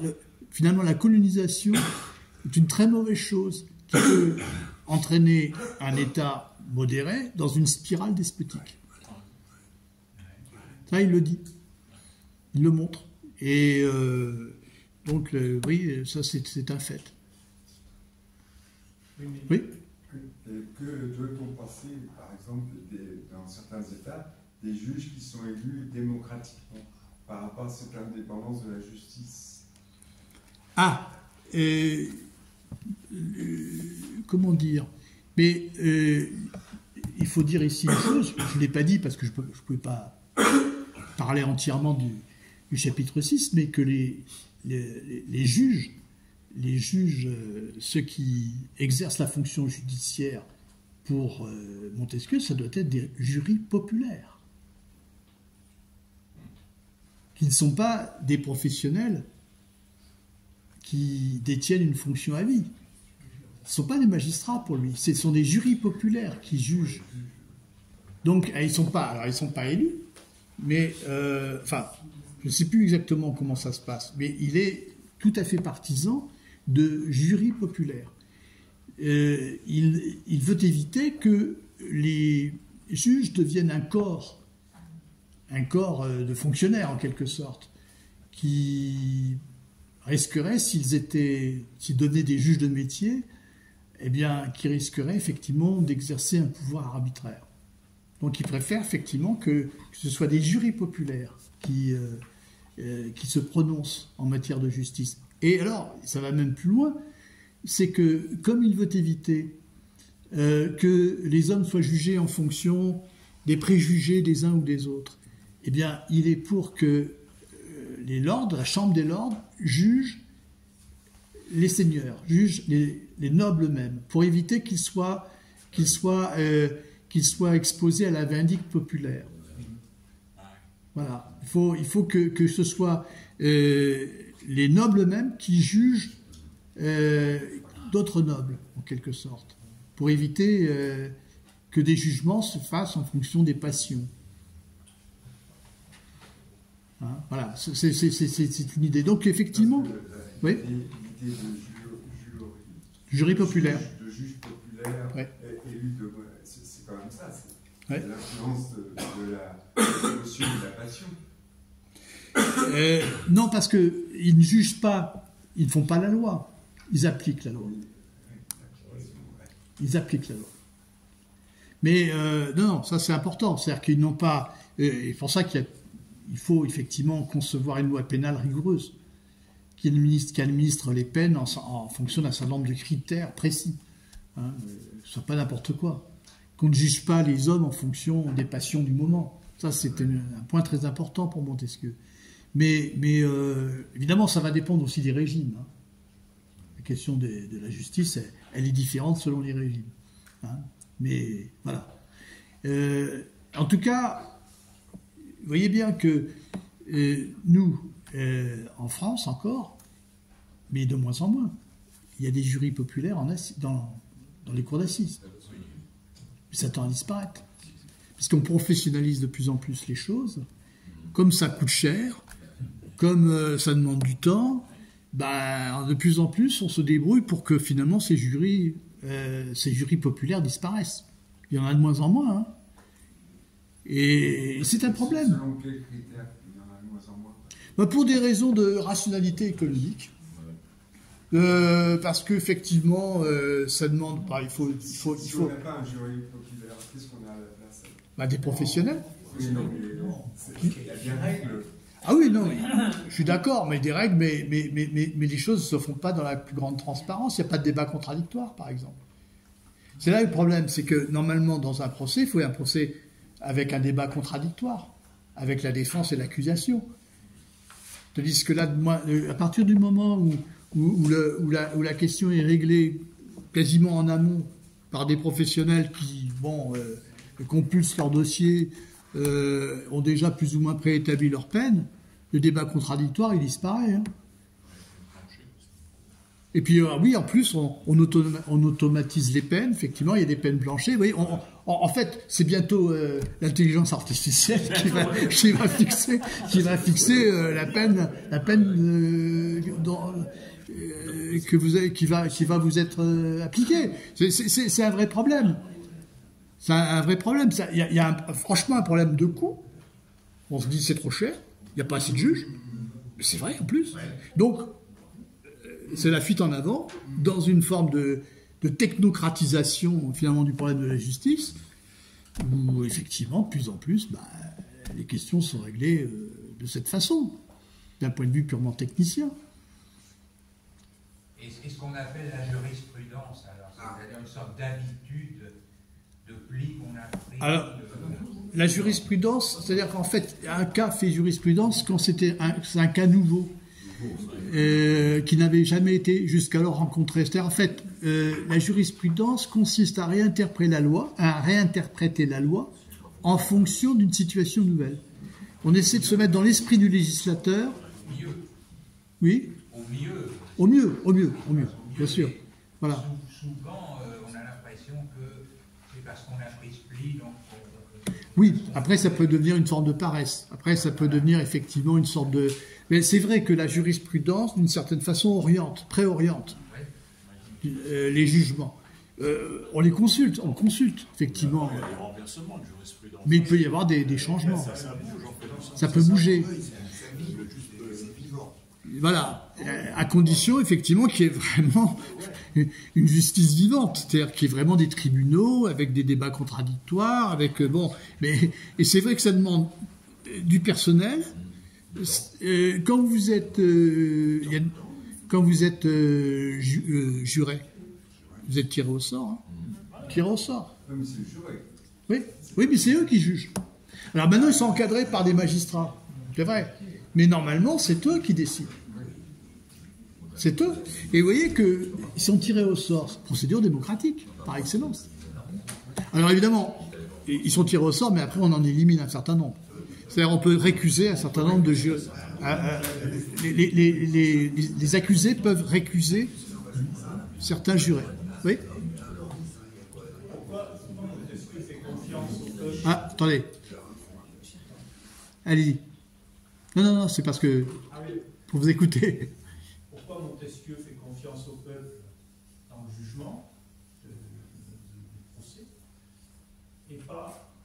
et le limite dans la démocratie? Alors, pour une raison très simple, c'est que la loi, c'est pas le peuple qui l'a fait. La loi n'est pas... attention, le juge n'est pas législateur. Hein. Le juge, il applique. C'est-à-dire, plus la loi est claire, et moins il y a de marge d'interprétation. Et moins de jurisprudence. Là, il est pour une justice quasi mathématique. Hein, vous voyez?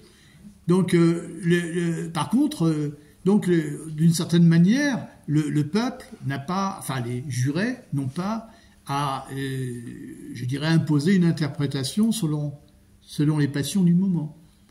Il faut appliquer la loi. Ça limite le recours au peuple. Je veux dire, le juge peut le reprendre.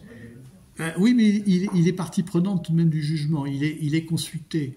C'est important. C'est important. Tandis que lorsqu'il s'agit par contre de légiférer, là c'est autre chose. C'est vrai que là, effectivement, chez Montesquieu, il y a une méfiance à l'égard de la démocratie directe, c'est clair. Il est pour, finalement, il est pour que ce soit les notables qui légifèrent. Hein. Bon, ça c'est clair. Mais au fond, tout le siècle est dans cette idée-là. Hein. C'est-à-dire que vous preniez la BCIS, enfin tous les grands hommes de la Révolution française au départ, en tout cas, dans un premier temps, sont dans cet esprit-là. Voilà ce qu'on peut dire. D'autres questions, puis ce sera la dernière. On peut rester... D'accord. Eh bien, je vous dis à la prochaine fois. Voilà. Alors...